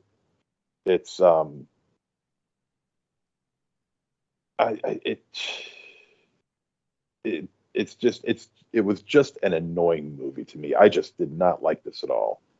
I don't know if any of you guys stuck around to watch the post-credits sequence. Yep. That was an extra long post-credit sequence. Usually they last a few seconds. This was going on for a good 3 minutes. It was. I felt it was rewarding. Yes, considering what was happening. Yeah, I would agree with that. So everything being said, I cannot recommend this. This is a trick. All right, Aries. Yeah, I mean, there was a lot in this movie. I actually wish we could have dove into a lot more of the movie rather than the tangent we went off on. But there was, I mean, this was an adolescent movie that was R-rated. Like, it was the adolescent movie that you shouldn't watch. Like this, I think it kind of like outdid itself. Like, it shouldn't have had so much cursing and sex in it. Like, this should have been more of a PG-13 title to try to appeal more towards I feel the demographic they were going for. This was the adolescent movie that the adolescents are not supposed to watch. Like they were supposed to find, but you know, I mean, I guess nowadays it's easier for them to find it. But like it wasn't an outstanding movie. It definitely had its flaws. Some of the special effects, you know, like as I said before, the aliens kind of lacked as they went on. As you saw more of them, it became more apparent they were rubber suits. They could have masked that a little further. Dallas, I thought, looked amazing. And I thought they should have done a little bit more with that. And I don't know whether I was reading into this more than I should have been, but a character with razor claws in hockey gear and a white mask. Like, I don't know if they were trying to tie into, you know, the three biggies for the slasher films. I don't know if I'm reaching with that, but that's where my mind went with that. But I didn't think of that. That's a good call, though, I think. Yeah, I mean, it was just, I mean, granted, the hands seem more like Edward Scissorhands than Freddy, but like that's just where my mind went, especially because you know he's sitting there in hockey gear rather than a hockey mask. Yeah. But you know what? There was definitely flaws. If you could check out this movie for low or no money, it is a short watch time. It is kind of a fun movie to pick apart and to sit and enjoy. So you know what? You could do worse. Check it out. It is a treat. All right. For me, like I said earlier, I kind of said it. If I saw this as a teenager, this would have been my favorite movie at the time. Like, this had everything that I would have wanted. It had fucking aliens. Like, we called it out. It had aliens. It had wrestling. You know, it had the kids making films. Like, this speaks to the child inside of me. And because of that, I turned off my adult brain because this spoke to my inner child in a way. And I turned off my adult brain and I felt like I was watching a movie from the 80s or 90s in that mindset. Now, sure, if I'm going to compare this to other films we've done on the show, like Parasite, Decision to Leave, you know, like these other movies, it's no comparison. And I wouldn't even dream of comparing this movie to some of those films. But for a movie entitled Kids versus Aliens, this delivered that experience to me, and it gave me something that made me feel like a kid again. Like, I would have been one of these kids. Absolutely would have been one of these fucking kids if I had rich parents who could afford to buy me a wrestling ring and video equipment and all that stuff. All of us have done, we've wrestled in the backyard. We have we did a video podcast, not exactly a movie, but we did a video podcast.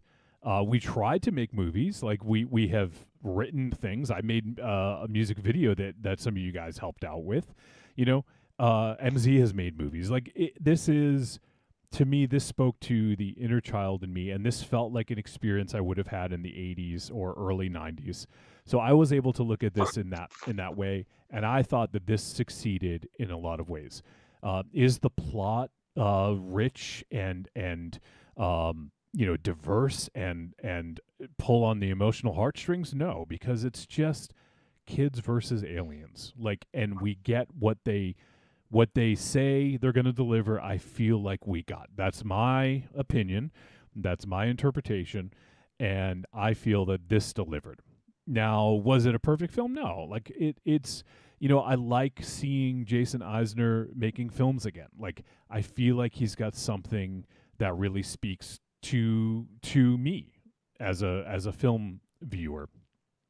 I feel like he has something a lot deeper and more meaningful inside of him that can reference a lot of these things. But dude hasn't made a movie in 12 years. I'm sure this is one that he wanted to get out. Maybe this is a movie he's been wanting to make since he was a kid. Maybe he was these kids.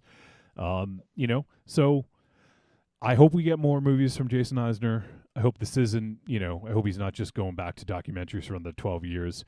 Obviously this was I wouldn't say divisive film per se, but definitely had differing opinions. But overall, I did enjoy this. I had fun with it. I was laughing. I was entertained.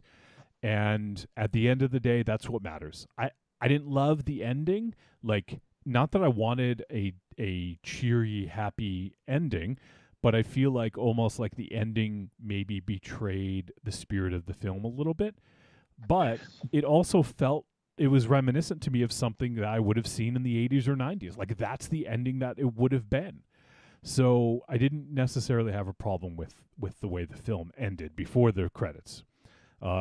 Post-credit sequence, I thought was great. It was very fitting, very rewarding. But yeah, that's it. It's a fun film. Like, some people are gonna maybe not connect on it on that inner child level, and that's fine. And people might look at this and compare it to other films that they've seen recently, and hold it up to other, like, I don't know, like Oscar-nominated films, Shape of Water, Parasite, like, that we've done, Get Out.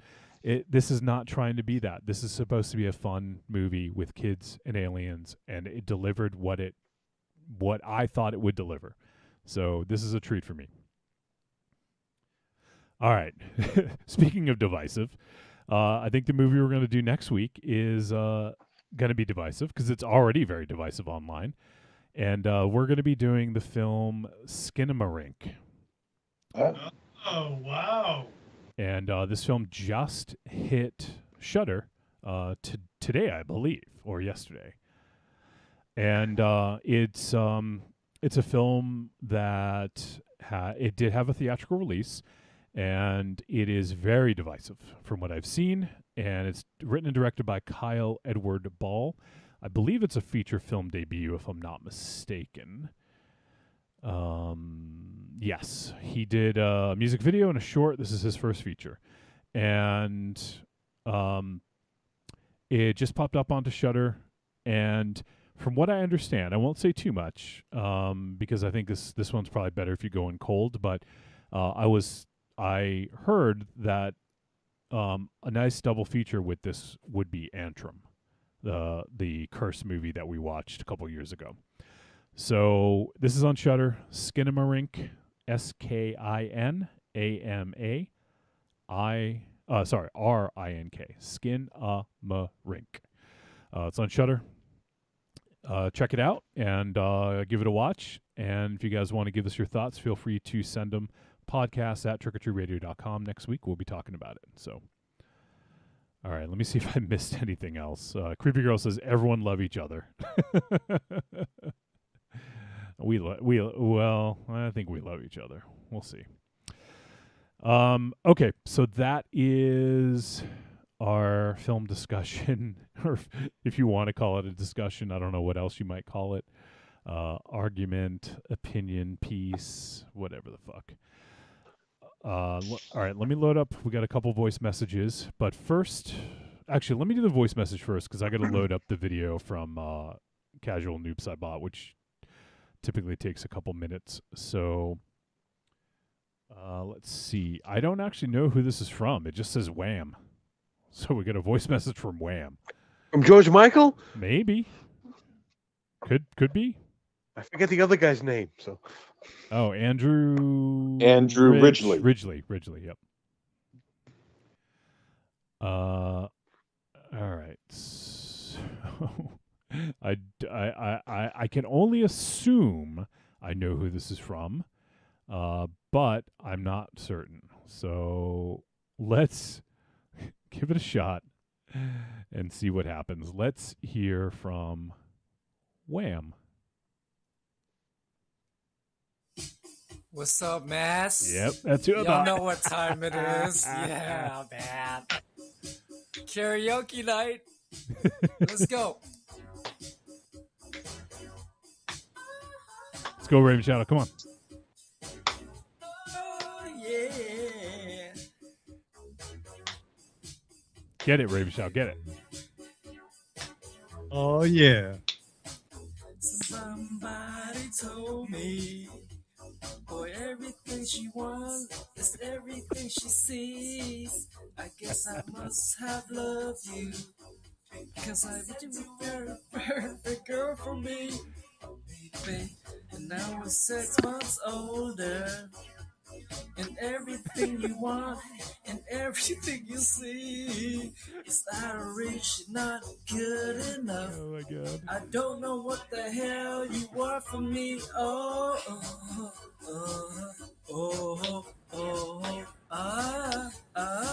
Sing a Rave Shadow. Come on.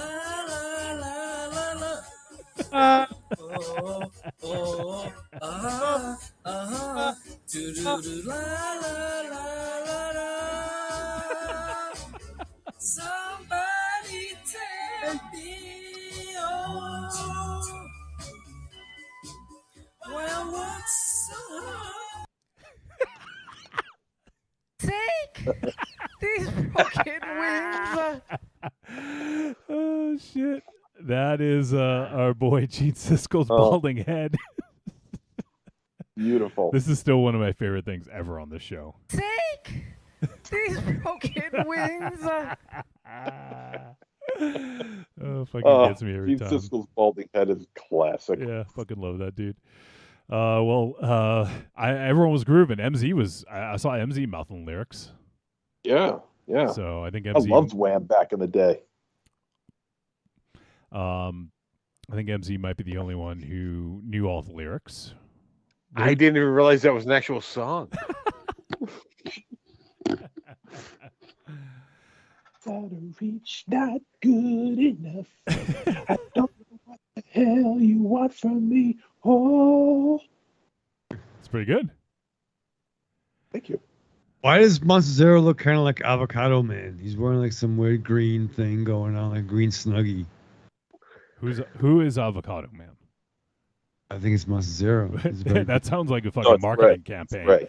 Who is Avocado Man? Yeah. The Dark Man. All right, so let me get our video loaded up. We have we're gonna hear from Casual News Saibot. He has a review of Kids vs. Aliens. So let me see here. Make sure I got this all squared away. All right, so let's go ahead and hear from Casual Noob Saibot. So I just watched Kids versus Aliens. The movie gave me flashback vibes of a movie from my childhood called The Monster Squad. Yeah. Where basically a bunch of kids went up against supernatural beings. This was kind of similar in the campy nature of it a bit, but it also reminded me of an homage to like a Roger Corman alien movie. Sure. With basically the special effects and the kind of cheesy, campy nature of it. It was very short.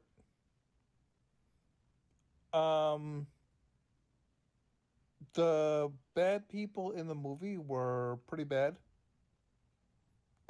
They got their comeuppance for the most part. Even actually, if you watch this, stick past the credits, there's a little end scene that adds a little bit to it. The way this movie ended was very surprising. I was very surprised how it didn't have a happy ending, let's say that.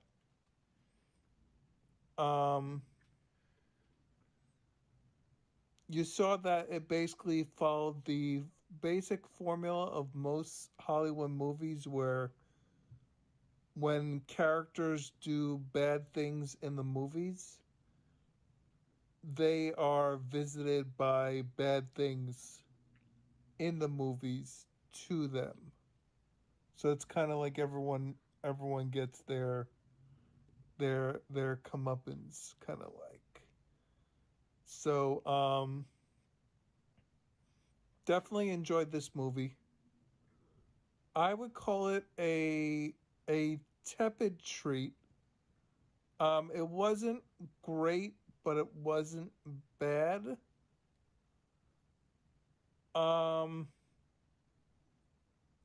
I thought the acting by the kids was very good. Very very believable. They're very very, you kind of cared about the characters, which was good. But yeah, a very very short movie. It's basically kids versus aliens, which is what the title suggests. You don't get too much lore on why the aliens are here or why not. I thought that something very unbelievable towards the end was there was a sword that was basically found, and in the end the sword was put in a case where the sword basically fit kind of like in the foam enclosure of the case, exactly perfectly to its outline. So if the thing was just found and being put in there and not known that somehow that sword was to be looked for, which it did seem to have some sort of mystical aspect to it, so that just seemed a little unbelievable. It's kind of like, okay, how did they know to have that case ready and waiting for this thing? Unless there was something more to it. Only if there is a 3-hour documentary detailing all the details of this movie will we ever find the origins of that sword. Oh, and near the end of the movie, for some reason, Cthulhu came in and all the kids started worshiping Cthulhu. No, I'm just kidding. There was no Cthulhu in this movie. I watched the correct movie, Raven Shadow. All right. So, yeah, tepid treat. Thanks for the movie recommendation, guys. This is Casual Noob Cybot signing out. Awesome. All right, Casual Noob. Always good to hear from you. And I mean, he was talking about the sword. I think the thing about the sword is that like there's a larger world going on here. There's more to the story than meets the eye, right? These I don't want to talk too much about the end, but clearly these people were prepared or knew about what to prepare for. So yeah. So I think but yeah, that scene Raven Chat when Cthulhu showed up was fucking nuts, huh? It's crazy stuff. All right. So Casual Noob, thanks, man. Always good to hear from you. Glad you dug the flick for the most part, and happy to make the recommendation. And thanks for playing along at home. All right. So we have one more voice message, and it is from our good buddy, longtime supporter of the show, Corlitos. Orale, I heard you guys were watching Blood In, Blood Out. Orale. Only got one thing to say about that. Life's a risk, carnal. Hey, how you guys doing? It's Carlitos. Yeah, how man. You guys doing? Yeah. Anyway, it's great to see all four of you guys back on the screen again, which I'm completely assuming at this point because I'm doing this recording and I don't see you guys on screen, and I usually just listen to you guys when you guys come on the on the podcast streams, and I have no idea.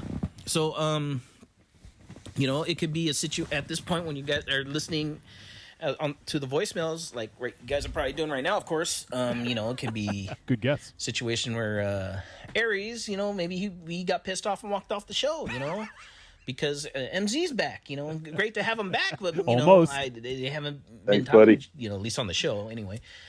But on the show and have these debates like you guys would, and maybe he had enough and walked out of the show, or maybe MZ walked off on the show and you know, he said, "Oh, Aries is back. I quit. I'm retiring again. That's it. All right, I'm sorry, guys. Blah blah blah blah blah." Terry Funk, you know, or you know, fuck, maybe maybe Raven Shadow had enough, and he announces, and he's like, "I'm walking off the show. Fuck this. Why'd you guys get to leave and I don't?"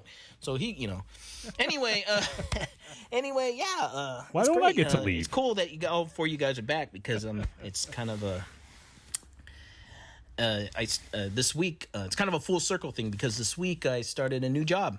This would be nice. job number what number is this? 4, yes.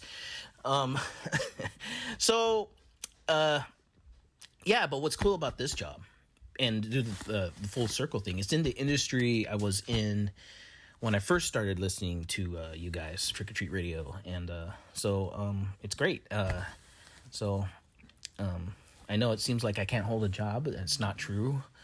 They can't hold me is what the problem is. Anyway, yeah. No, well, kind of true in a way. I mean, you know, if you kind of think about it. But no, it's but hey, man, you got to work. But anyway, yeah, as far as stuff you guys have been watching and reviewing, I haven't watched shit. I mean, I've seen Blood In, Blood Out, and that's a great film, but other than that, yeah, I haven't watched shit. And oh yeah, there was one. I know it looks like I missed a payment, but I corrected that, paid that, and so yeah, I'm still proudly a Patreon member. So I didn't go anywhere. So you know, I'll just you know, still listen to you guys. I might be behind because of the training of the new job and stuff, but fortunately, it's a podcast friendly workplace too. So oh, nice. Yeah. Anyway, that's it. So I will see myself out. Talk to you guys later. Bye. I will see myself out. And I'm assuming by podcast friendly he means he can pipe us into the sound system of the whole establishment where he's working, and everyone can hear us. Yes, I hope so. That's exactly it. I'm sure. Well, Carlitos, as always, it's a pleasure to hear from you. It's funny, while we're doing the show, I did see 2 Patreon things come through. I didn't have a chance to look at them. I wasn't sure if it was like a mistake from Patreon's part or something. So, you know, I appreciate it. You know, like if people need to take a break or something, like I totally understand. But sometimes expiration dates end and you need to re-up. So I don't know what the situation was, but glad to have you still supporting. We really appreciate that, bud. And if that ever happens, the case is you need to bring on a new listener. That is part of the place. Understanding. Yeah. No, not to take your place. If you fall behind, you need to bring on a new listener. It's the agreement. You sign the I agree to the terms and conditions. No one reads those, but it's in there. Yeah, it's like you're saying it's like But El Muerto's Mafia. Once you join, you can't fucking leave. No, you can leave, but if you fall behind a little bit to come back in, you're going to get someone else to join too. Someone else to start listening. That's the only thing. You just have to, give us your pinky. That's it. You know, no big deal. No, pinky. You're just going to get someone else to listen. Thumb. That's all. Thumb. Okay, thumb then. Thumb. Well, you know, these guys ask a little bit more than I do. I just expect you to bring someone else in to listen. That's all I'm saying. Well, something might happen to you, and we don't know. Well, you know what? So it's funny. I just recently looked this up so I can tell Carlitos. He says he's had 4 jobs, and he thinks that he can't hold down a job. But let me see. Let me just make sure. I've had 7. So there you go. Don't feel too bad, buddy. 7 in what's that? 7. Oh. So I've had 7 in since we started doing this podcast. So there you go. One was a contract, so I don't know if that counts. It was like a 2-month contract. Supposed to be 6, but they turned it to 2. Don't ever get into the industry I'm in, by the way, unless you're really sick. So I actually I don't know if you guys knew, but I just I don't know if I narrowly did, but I just avoided a layoff. My company had a layoff 2 weeks ago, so thankfully I was not in it. Well, I'm happy to hear that. I didn't know anything about it. Well, I mean, it was actually actually I mean, I'm not going to say which company it is, but it was big. It was actually big news. Oh, yeah. I'll tell you guys off the air. But anyways, yeah, no, I think I know. Yeah, yeah. But yeah, Carlitos. You know, like shit happens, man. You know, it's a tough world out there. A lot of people. It's tough to hold a job, not for people, but companies are laying off, and with inflation and all this shit. Like, you know, it's fucking crazy. So. Good for you, man. I hope it's a good one, and I hope you enjoy it, and I hope you have it for a while. Love you, boo. All right. Anything else you guys want to add about any of the voice messages before we start the wrap up here? No, I'm good. Casual Noob says, if you don't bring someone into the Patreon when you come back, then you will get your asshole torn. It's the fine print, Aries. Now, just to clarify, I'm not the one to tear the asshole. That's Raven Shadow. Raven Shadow, is that your job? Is that in your? No, Aries, you're clearly the asshole terror. No. You're all about tearing the asshole. That's soul terror. Well, you are a big fan of the Bronco Buster, so you have to understand that is part. You know, that is part of the gig. That's part of the gig. You have to be prepared for that. No, Aries is all about the brown. No. I feed them the whiskey. You tear the assholes. What does MZ do? Suffer for his he stands and he watches. Do you watch the whiskey drinking or the asshole tearing? Both. Both. Both. Okay. Both. I paid for both. And apparently I record it. So you're a fucking perfectionist, John. I produce it. I mean, damn, I was a fucking snuff organizer in a film without even knowing it. So I mean, hey, I organized a snuff film. In a film. Like, let me be clear. It was a movie that I was in. Wow. Raven Shadow and I were in. You know what? Well, slow it down, accomplices. But we should have had Snuff Organizer 1, Snuff Organizer 2. I feel we should have had. You want to be Snuff Organizer 1 or 2? Either one's fine. Well, since you're the asshole terror, maybe you should be Snuff Organizer 2. Yeah. I mean, I'm not really. I'm not, unlike other co-hosts on the show or the road. I'm not into butt stuff. I don't know what's worse, us being snuff organizers in that movie Septic, or MZ being in one of the snuff films. Sure. He's falling asleep. We're talking about snuff films, and he's fucking. It's like a lullaby to him. This might as well be a nursery rhyme. The fucking snuff film bears or some shit like that. Snuffinstein bear. Yeah, the Snuffinstein bears. All right, well, we're gonna end this fucking show. MZ is literally turning into a pumpkin as we speak. Well, look at Avocado. Look at what is he wearing? He's wearing what? He's wearing a fucking what is it? Like a pullover? What is that called? It's a zip-up sweatshirt. Yeah, it's a zip-up fucking sweatshirt.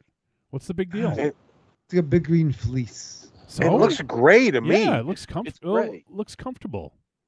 Right. Yeah, it's great to It Ollie too. looks great to you. It looks great to me. Okay. I'm gonna. Of all the things to pick out MZ for tonight, you're picking. I told him. I was on. Oh yeah, real good teammate you are. Look at this fucking making fun of his, calling him an avocado. Yeah, jumping on his sweatshirt. That's a good teammate. Wow. Do you want him as a teammate, MZ? No, not anymore. Yeah, so fuck you, Raven Channel. Go pee in your shower. All right, let me check the chat room, and otherwise we're gonna fucking finish this. I think we got it all. Yeah, I think everyone was afraid to comment tonight. We had people watching, but I don't know. I think people were afraid. All right, let's say goodbyes. I forget how we do this now because this is the first time we've had all four of us in a while. Yeah. Let's make it easy. I will just say goodbye.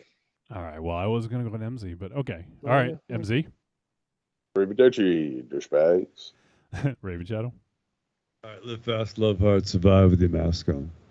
All right, everybody. Well, this was something else. This was an episode. So we appreciate you guys tuning in so much for episode 549. 550, is that a milestone? It's not worth celebrating at this point, but next week we got 550. We're going to be talking about Skinamarink. If you want to check it out, it's on Shudder. Give it a look, and come back and join us next week. If you guys have thoughts and opinions, I know it's a divisive film, it seems. If you have thoughts or opinions, send them our way, podcast@trickortreatradio.com. And if Jason Eisner listens to this all the way through, I'm sorry. No, I'm just kidding. That's it. So we appreciate you guys, and especially our Patreon supporters like Corlitos. We love you guys. Thanks for the support, and we shall see you all next week.